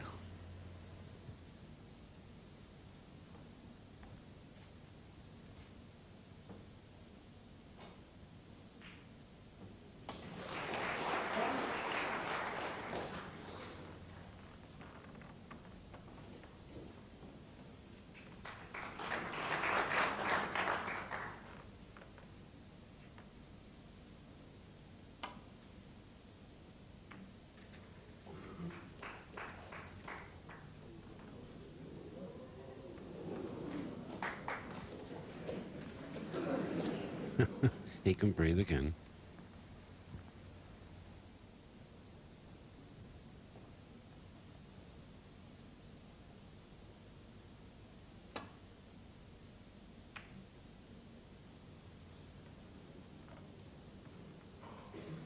Mistake this time. Yes, and if Stephen can get one good positional shot on the pink here, would feel this is the end of this frame. One.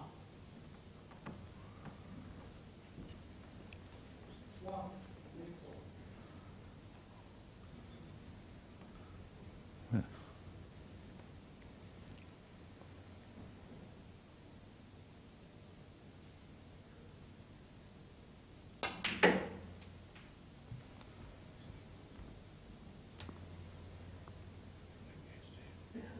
Four.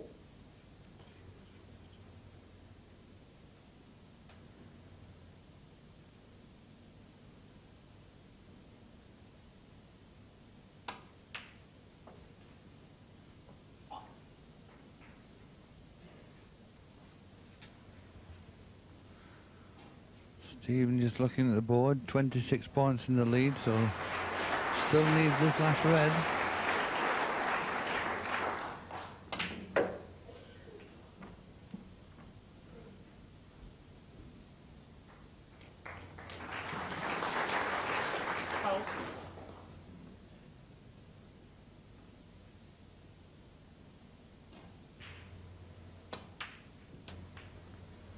Yes, that's the one that counts.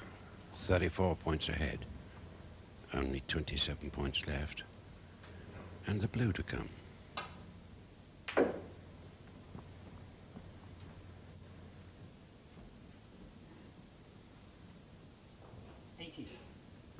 Stephen just checking the scoreboard.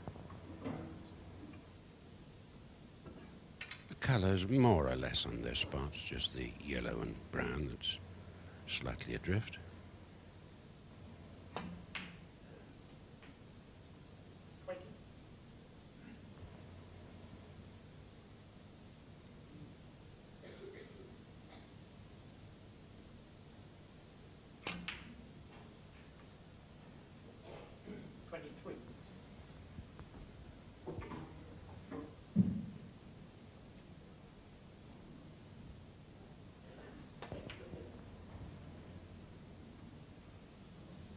Hendry, 23 underway. And Darren Morgan concedes. So we saw a little of the sparkle of Stephen Hendry there to take the lead at 3 frames to 2. I mentioned earlier that Stephen has far more experience and winning 5 tournaments, I think, at the beginning of this season. I did predict, I know, 3 or 4 years ago, that young Stephen would become world snooker champion. And I have no reason to change my mind on that. For one very simple reason. He is 11 years younger than Steve Davis, the reigning world champion and the world's #1. And sooner or later, Stephen here will become world champion, in my opinion. It could be sooner than later. John, your opinion? Well, as we've all said before, he certainly has got the potential, but of course the danger to Stephen becoming world champion is some of these other up-and-coming players. There's so many now that's showing signs, but certainly Stephen, all the potential, as we've all known for a year or two, to become the world champion. And having stuck our necks out, we watch him break off for the 6th frame.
He'll have to have more shredded wheat for breakfast.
Yes, a good putt from a very difficult position.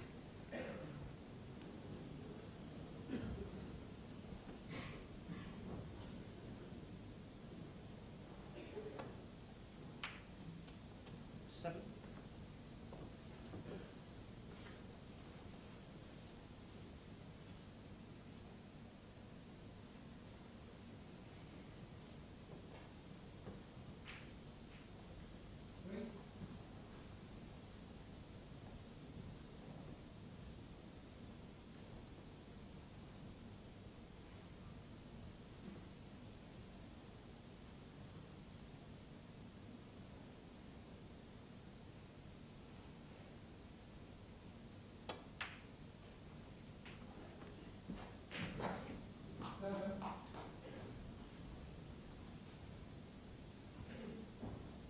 Fourteen.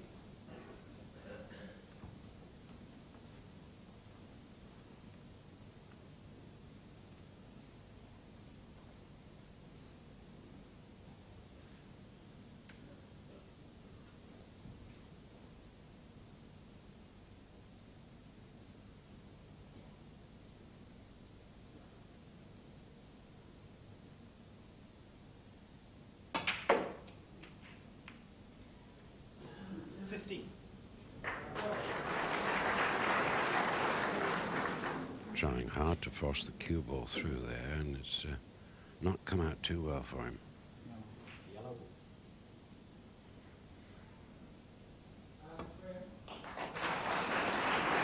Darren, 15.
One.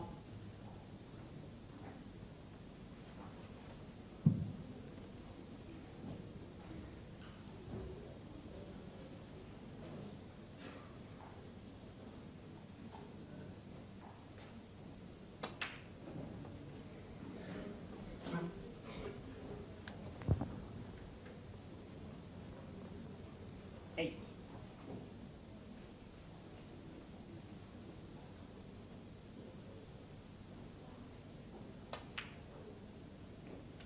Nine.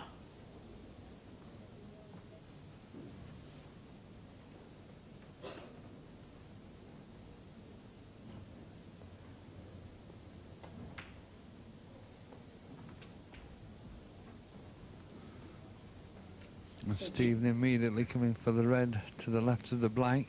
Wants to bring the black into play into both pockets. 15.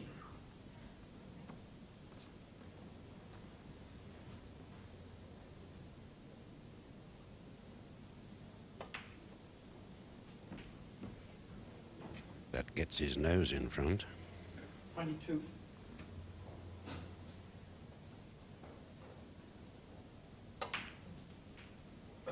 23.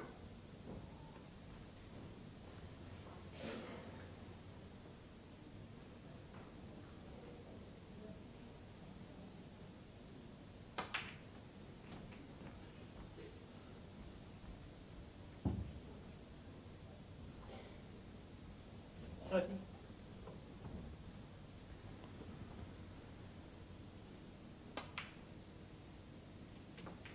And of course, potting that red into the centre opens up the path for that top red into this right-hand corner pocket.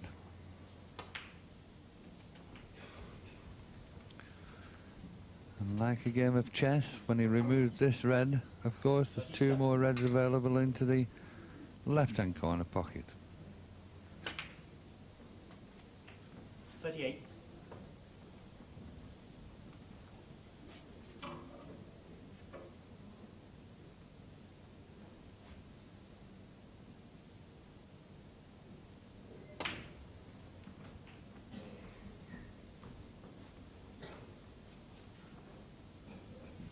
44.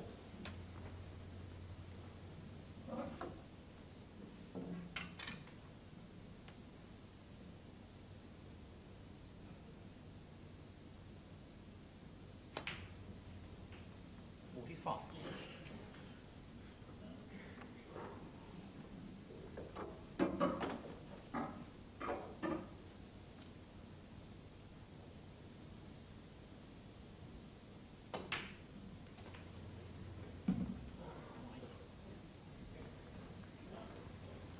1 gets the feeling that Stevens just changed into second gear.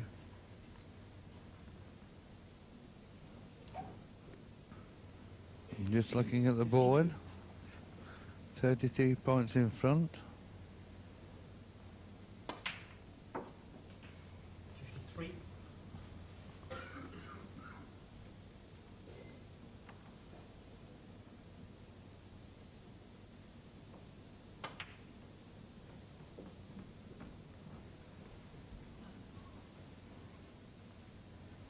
59.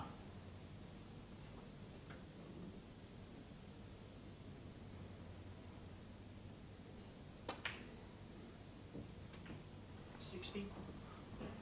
And now not the angle on the pink to get on these 2 reds, although he's looking to see if there are plants, but required 1 more red, so probably go down for the one near the yellow.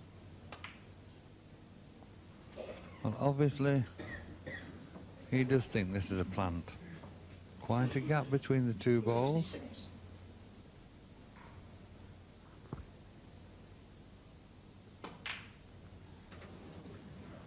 Stephen Hendry, 66. Oh, it's very difficult when the balls are apart like that. Yes, I was rather surprised, Ted, at that shot when he just wanted the 1 red to clinch the frame. 1.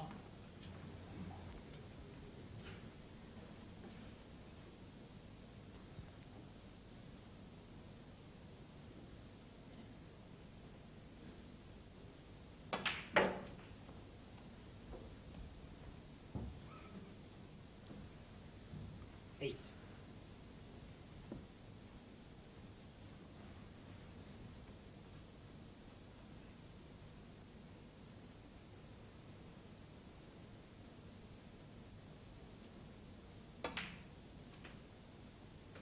9.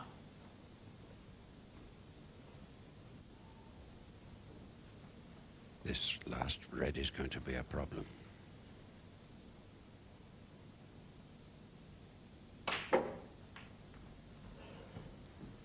Oh, great shot. Yes, that was 60. as good a shot as you'll see. Controlled it to perfection. But still has a lot of work to do here, of course. 31 behind, so needs at least a brown off this red.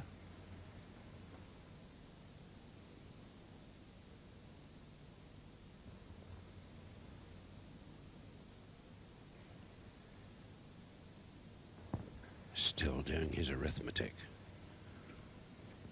Yes, he has the perfect angle in actual fact to stun across for the brown into the same pocket as the red. And if he could get that,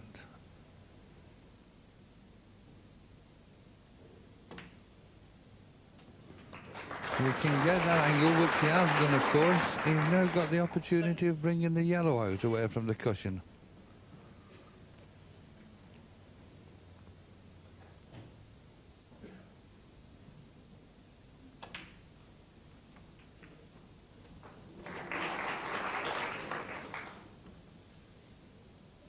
21.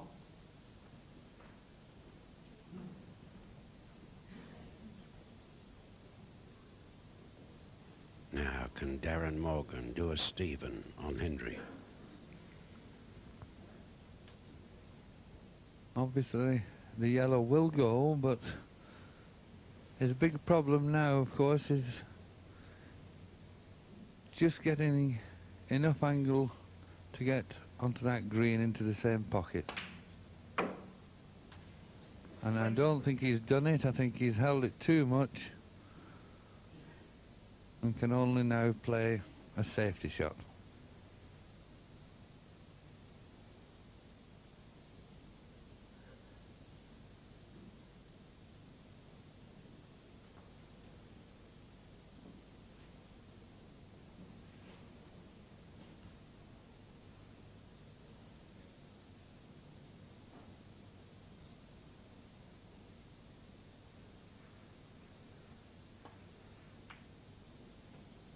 Darren Morgan, 23. Well, the green robbed Stephen of clearing up early in the match.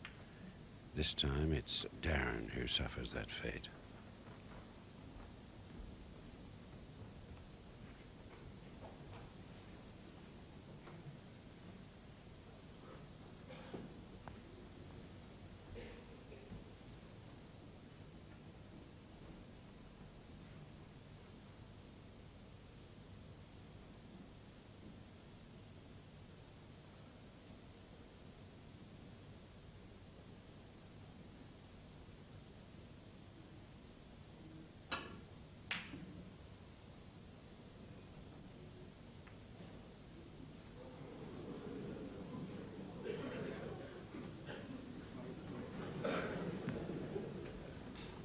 $24 points the difference and 25 points on the table.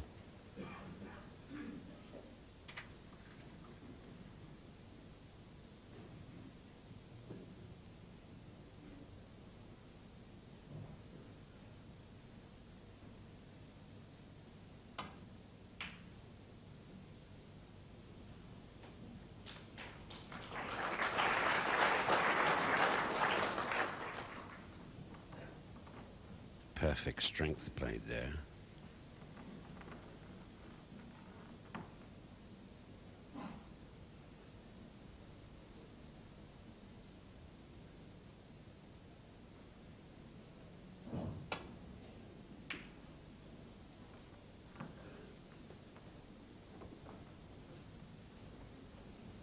This one's on.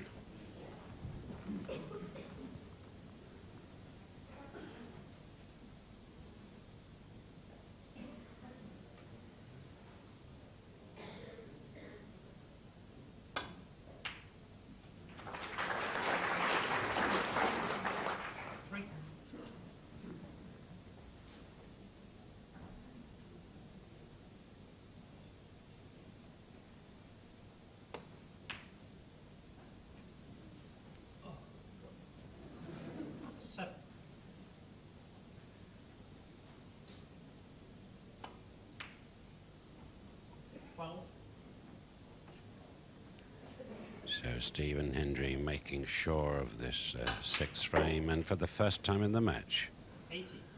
2 frames are separating them.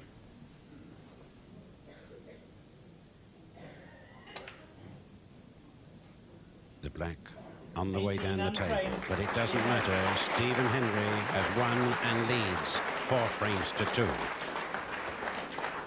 And they have 2 more to play in this session, this first session of their quarter-final. I'll be back with the next one in just a few seconds, but that's when the snooker can be seen on BBC television today. This program goes through to 1:20, and apart from that little break until 1:35, we're on the air right the way through with the snooker until 6:20, and that includes a snooker break with David Vine.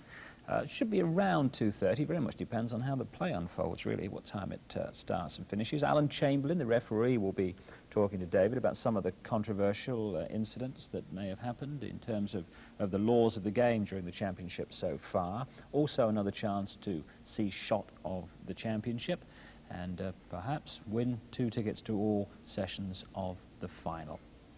Then tonight, it's 9 o'clock till 9:50. By the way, by then, the 4 players that are playing in this first session of the day will be playing their second session.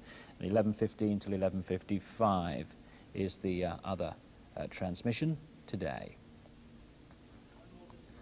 But next on the agenda is this next frame, Darren Morgan to break.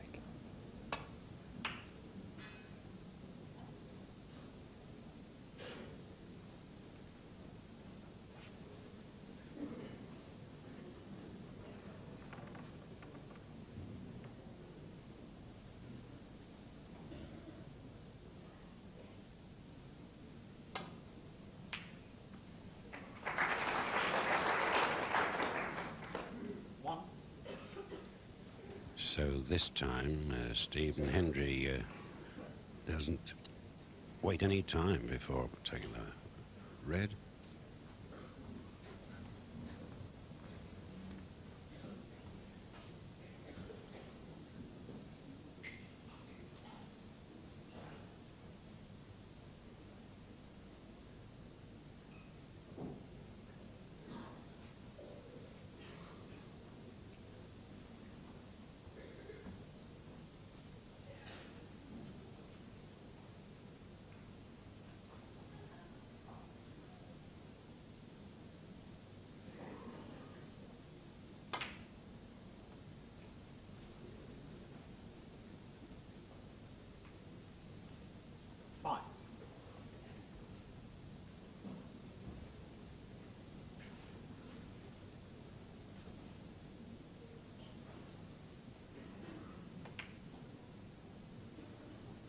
Six.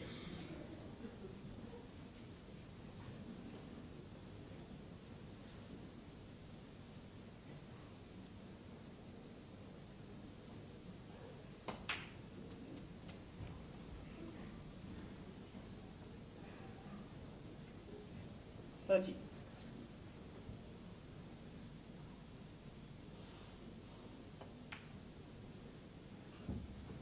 14.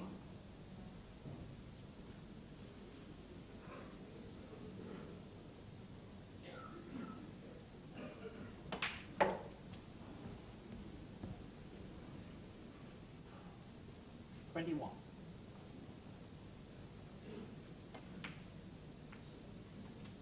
22. Well, I'm sorry about the breakup of my remarks when Stephen started this. I suddenly had a swallow in the throat, which stopped me halfway through, but I'm pleased to say it's caused no hiccup to Stephen's play. 29.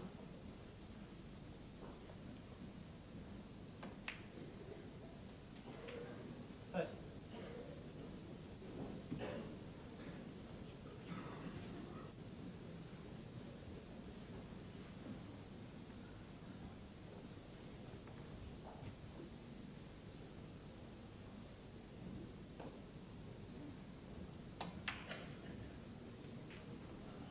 Oh, right between them. How extraordinary. Yes, he 37. could have gone into the pack hard there, but obviously saw those 2 reds to the left and thought if he could just clip either of them, he must finish on one of them into this left-hand corner pocket. Stephen Hendry, 37.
It's a very good safety shot from Stephen. Yes, that is certainly going to cause Darren problems. We'll probably be trying to rest against this red at the back of the, on this back cushion here, but of course could soon leave the red into the opposite corner pocket. Has to be inch perfect with this shot.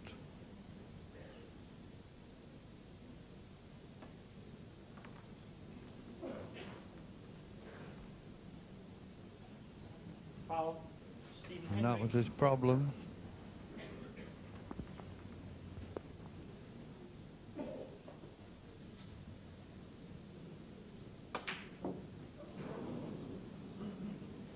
Well, there's a let-off.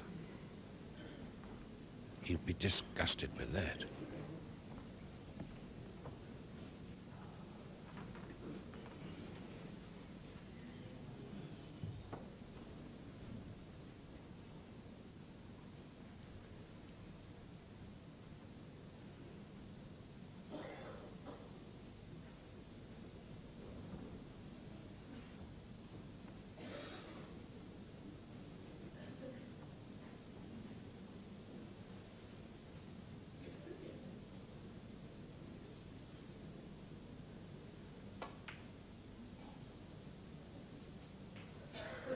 One. And Darren's not quite far enough down the table.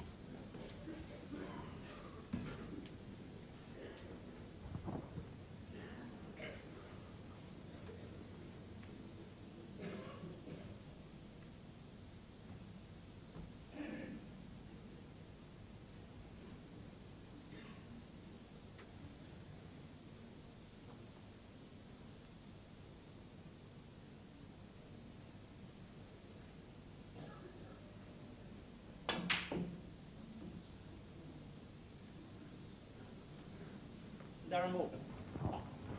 Yes, Ted, and as you said, that was due to losing position on the blue. We're very disappointed with that.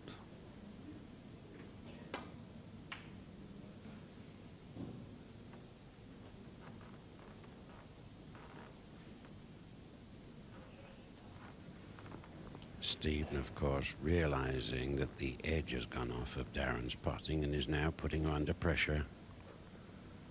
Yes, and this safety shot he's playing here has to be very fine.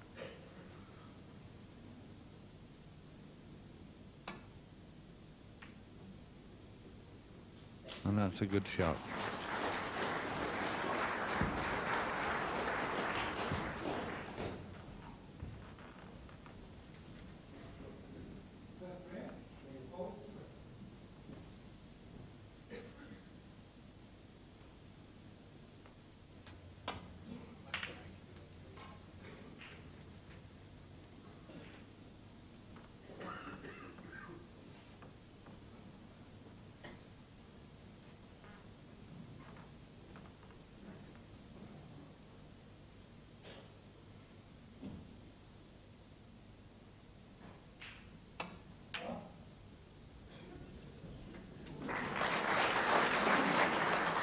Where's that cue ball going to? One. Just stop short.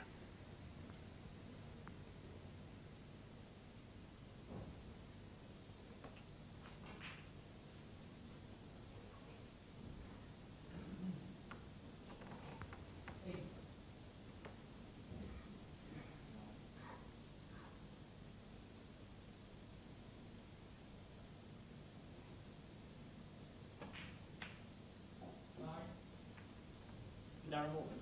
One.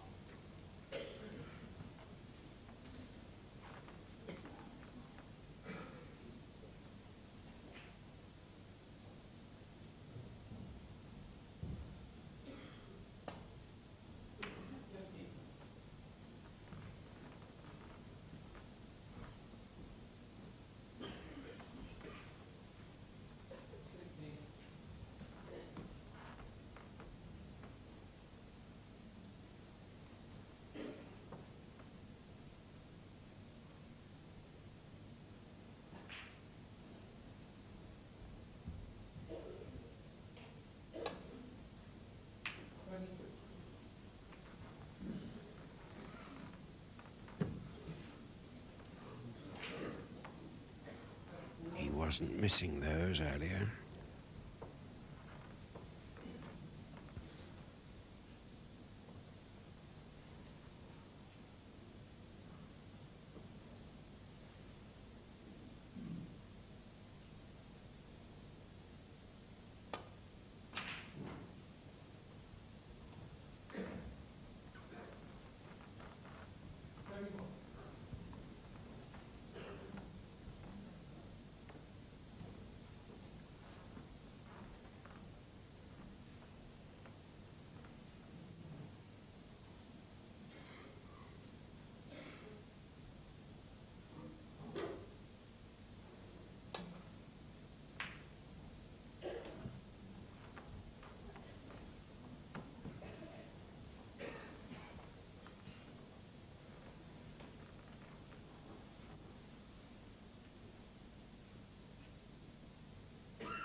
One.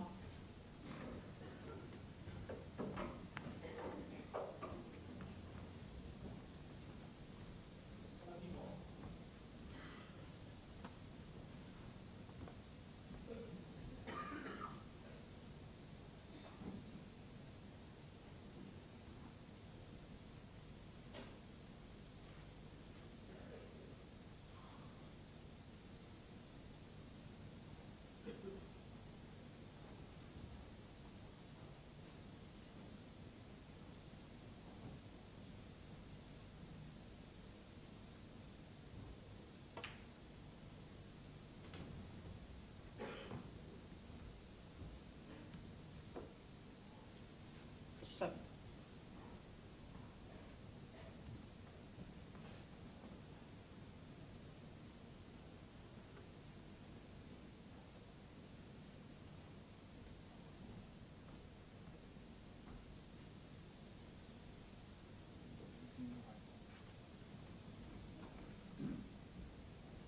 Darren asking Alan Chamberlain to clean the cue ball.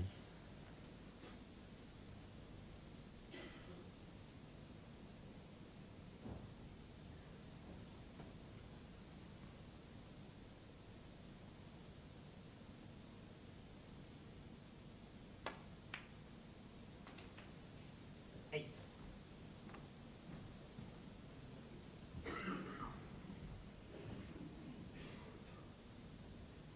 He has a chance here of getting right back into this frame. At the moment, 31 points behind.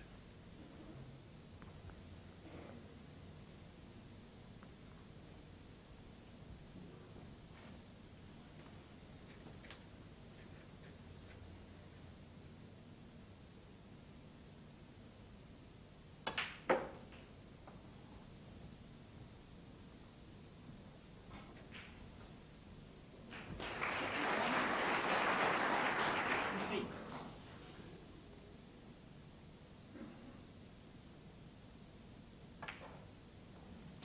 16.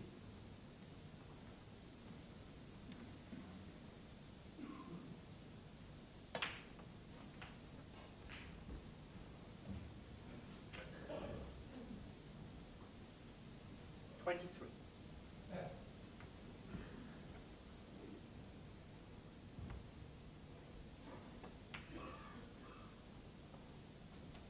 24.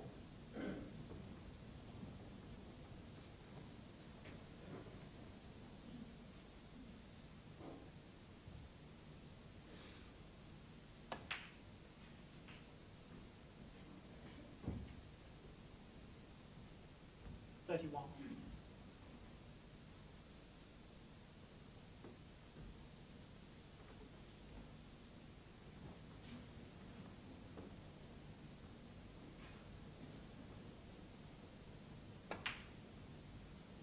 $32.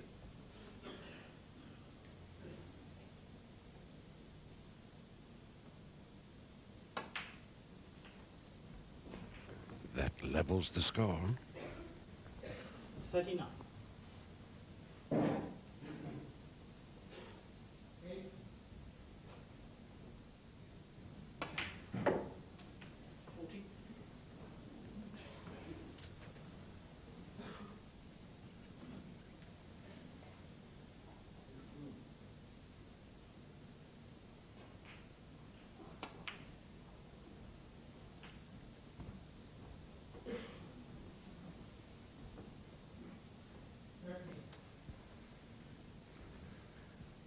Yes, Darren successfully holding the pink spot with the cue ball. He's now got to study that last thread on the side cushion.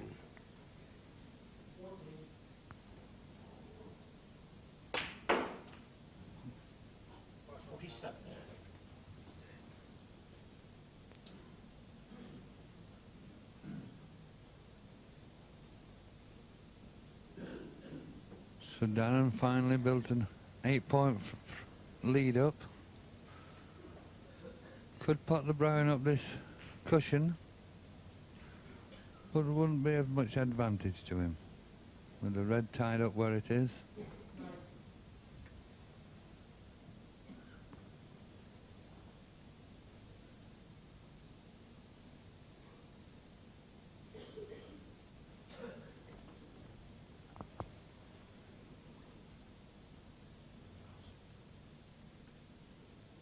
Darren Morgan, 47.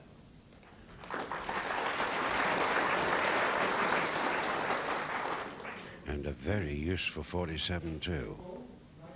Now 8 points in front.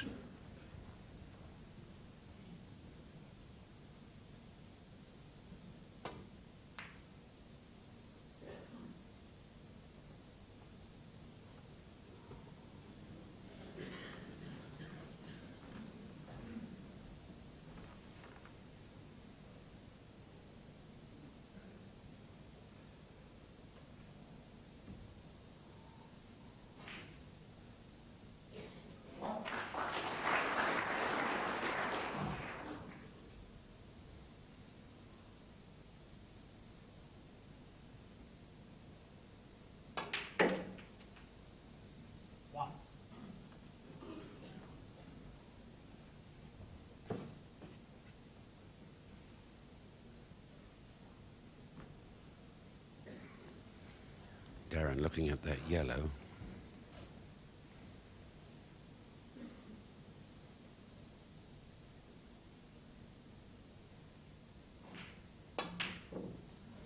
Oh dear. Darren Morgan, 1. So just 9 points separating them. In actual fact, Ted, that wasn't a bad shot for Darren there. He's put the pink tight up against the cushion. And to win this frame, Stephen's going to need that pink.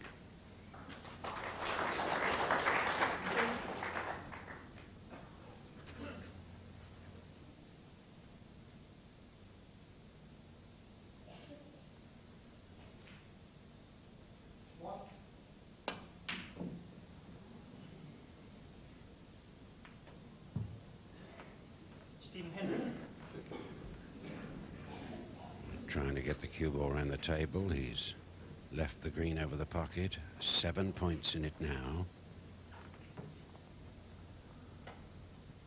And this isn't going to be easy for Darren to get down here for the brown.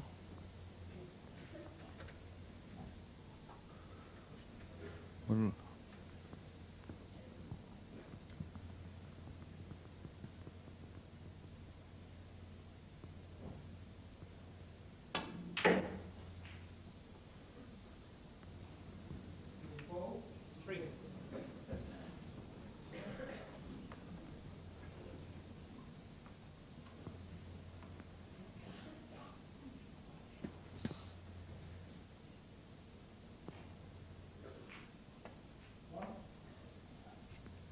Darren Morgan, 3.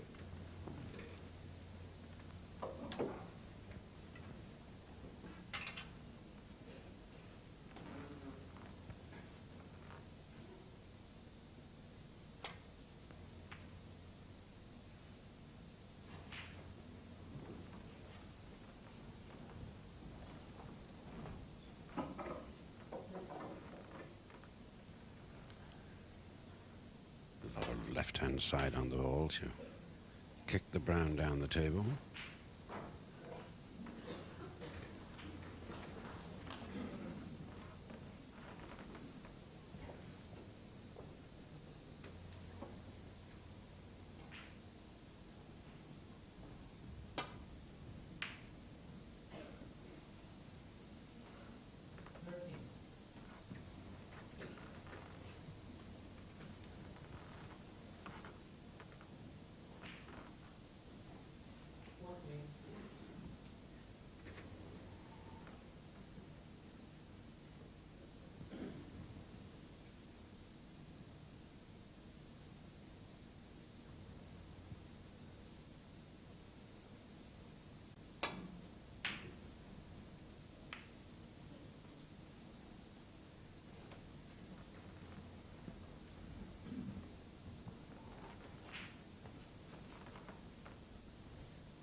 Well, it appears Stephen's having a go at this one. And it's going to cost him.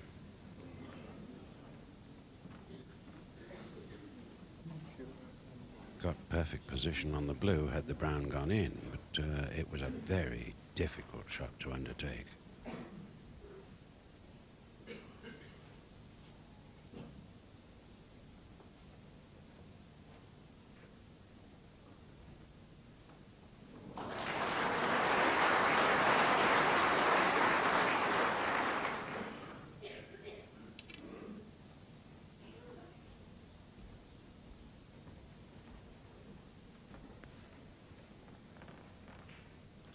Darren, completely unruffled, taking his time, quite rightly.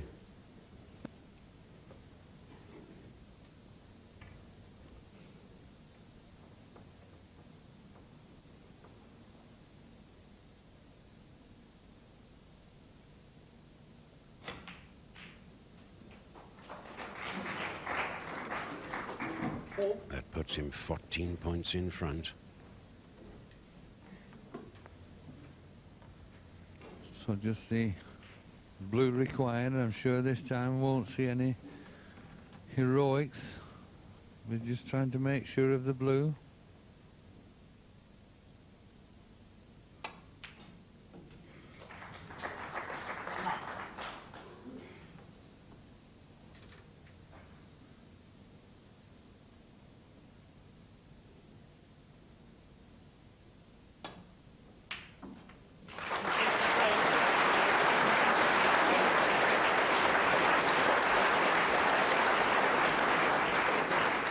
Yes, a solid finish there by young Darren Morgan to take that 7th frame, and now just 1 frame down at 4 frames to 3.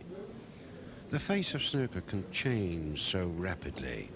1 or 2 missed pots, and suddenly the game changes from attack into defense.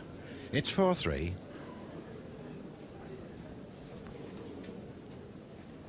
Thank you, Ted. And it's also a good time to look ahead at what's to come in the World Championship today.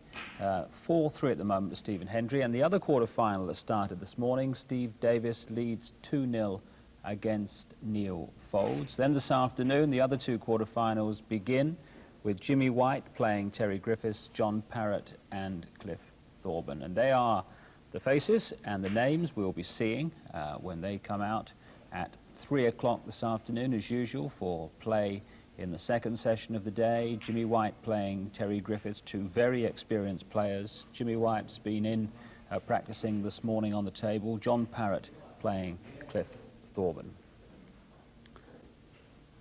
And the four players we've been watching this morning will then play their second session this evening, and then tomorrow the quarterfinals will continue to a finish. Now, lots of chance to see the snooker today. This program goes through till 1:20 There's confirmation of that. Then at 1:35 we're back, and we stay with you right the way through till 6:20, and then the evening matches reflected 9 o'clock and 11:15. So Darren Morgan's just come back into the arena. One shot so far, the break off, and here's Darren again, trying to level at the end of this first session.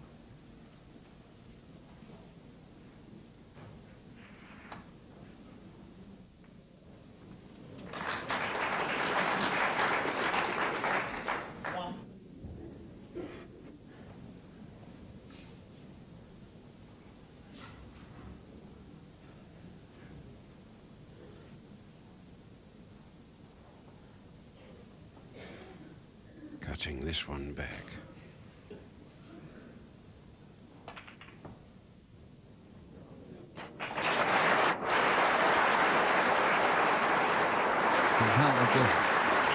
Tremendous shot there from Darren. Controlled it.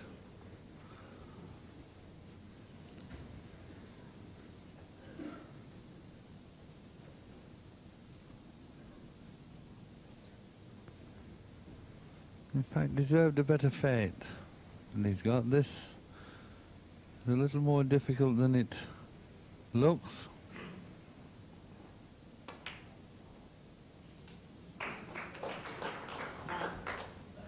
Made it look easy.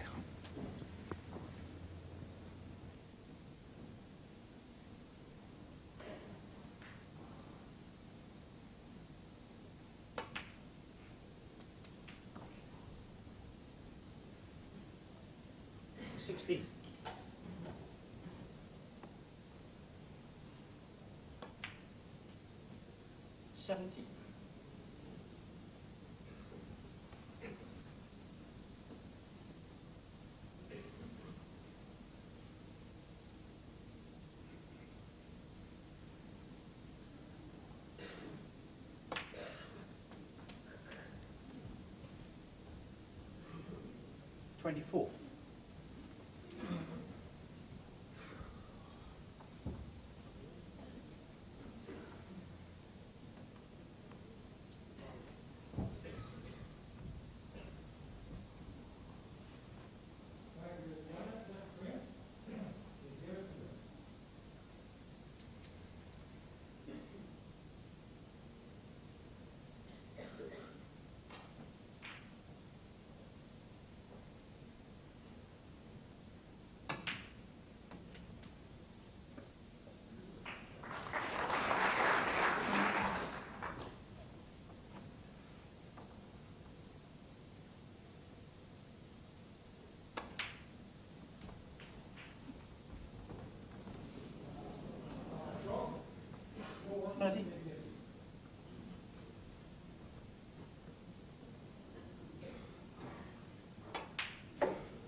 $38.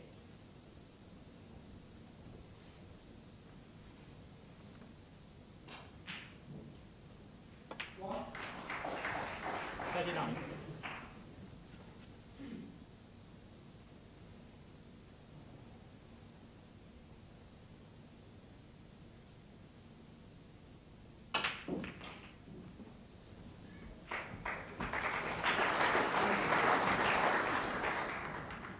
36.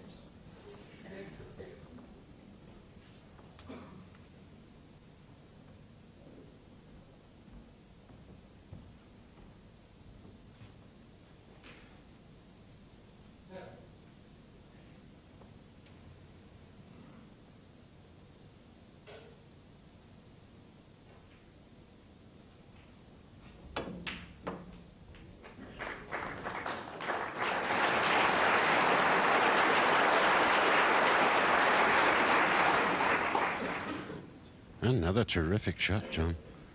Yes, both these players giving the crowd some entertainment this morning.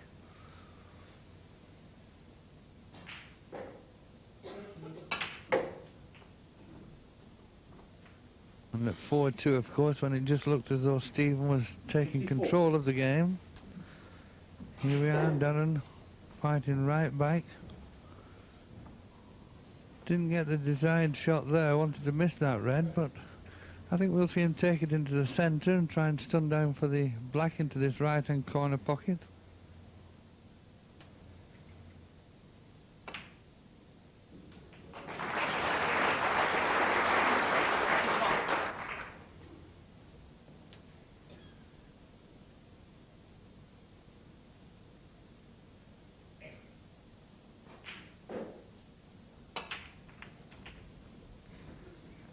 He's into the 60s again.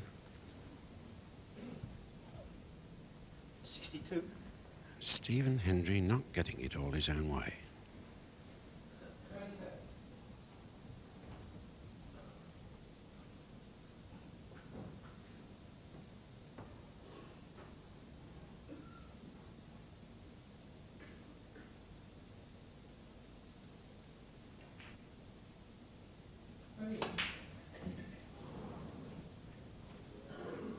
Darren Morgan. 60.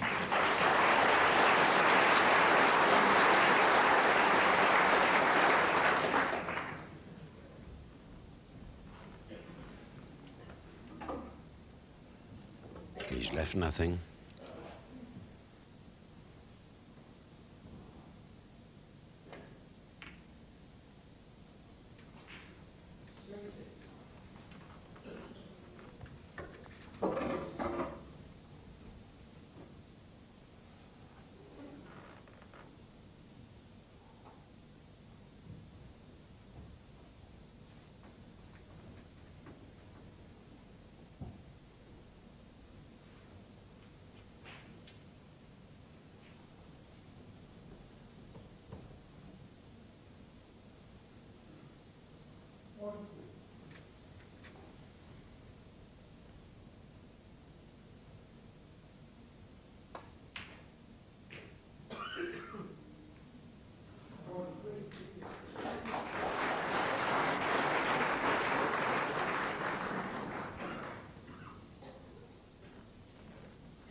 Well, our camera clearly showed you there that he had to make that plant. It wasn't in a deadline for the pocket, so brilliantly executed.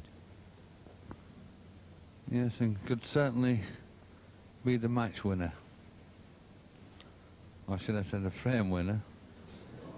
Just requires the black and one more red.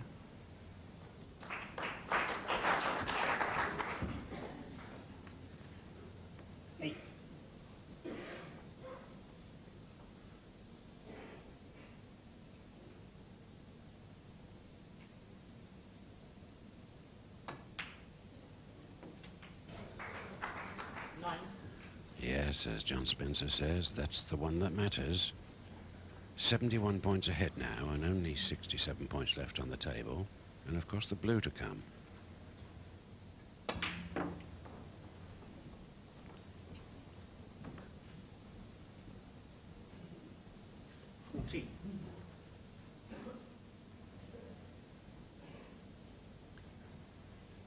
Counting it all up. He doesn't want to make any mistakes at this stage.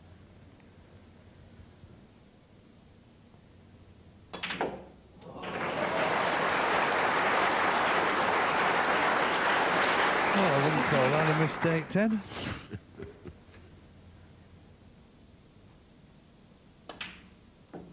Of course, those are the easy shots when you've won the frame. And what a happy thought both players must have, John, in fact, to finish this first session, the first of 3 of the first 8 frames, sharing them 4 each. Yes, and I think on a reflection of the play, Ted, I think that's a very fair result. A shake of the hands all round. The first session closes with the match all square 4 frames each. Quite right too. Just the result at the end of that first session that both players deserved, and they'll continue with their second session tonight, and you can see that on our 2 late night programs. A lot to look forward to there. But in the time we've got left in this particular program through till 1:20, we're going to go to the other quarter-final that started out here this morning. The start of the quarter-finals. 1.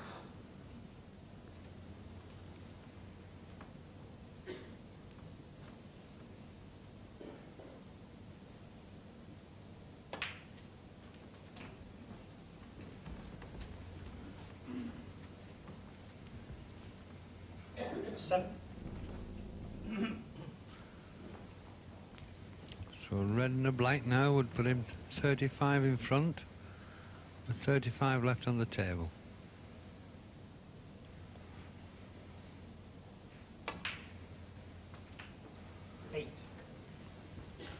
And looks to have the perfect angle on the black, just to come off the side cushion, across the table, for the red into the yellow pocket.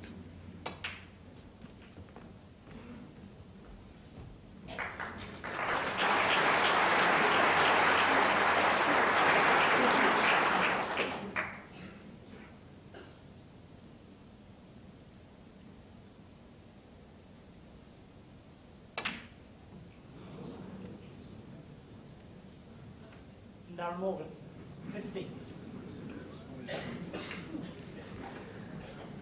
Well, Stephen can just clip that red. May even pot it. If he does, he wants the black with it. He must take the black if he takes this red.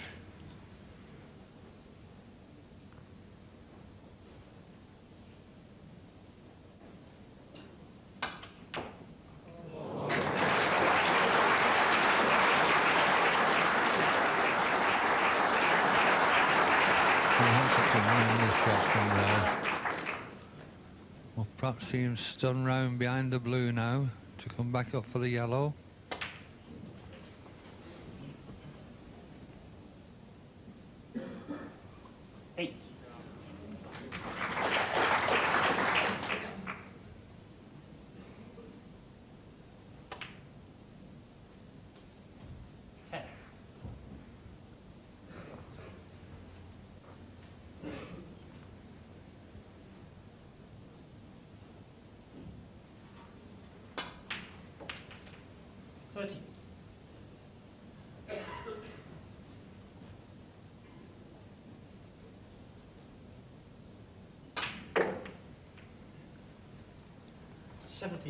The blue becomes the most difficult ball now. He wants the 3 colours to tie.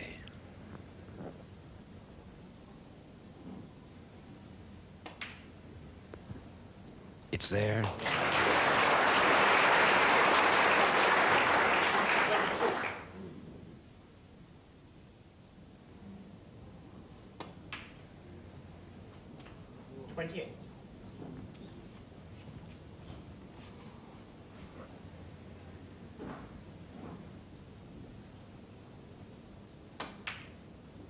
A brilliant performance by Stephen Hendry. The black is respotted. Referee Alan Chamberlain will toss a coin, and we shall see which one is to have the first crack at this black. Yes, that was a tremendous clearance there, but of course Darren did have first chance. The red into the yellow pocket. Well, it would appear that Stephen Hendry won the toss, and he's asked Darren to have the first pot at it.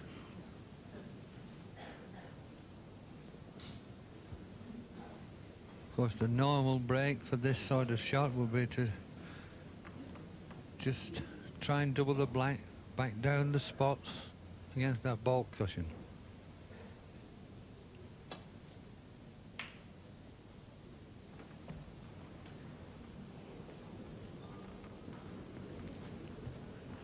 Direction perfect, but about 2 foot short, so chance for Stephen to have a go at this.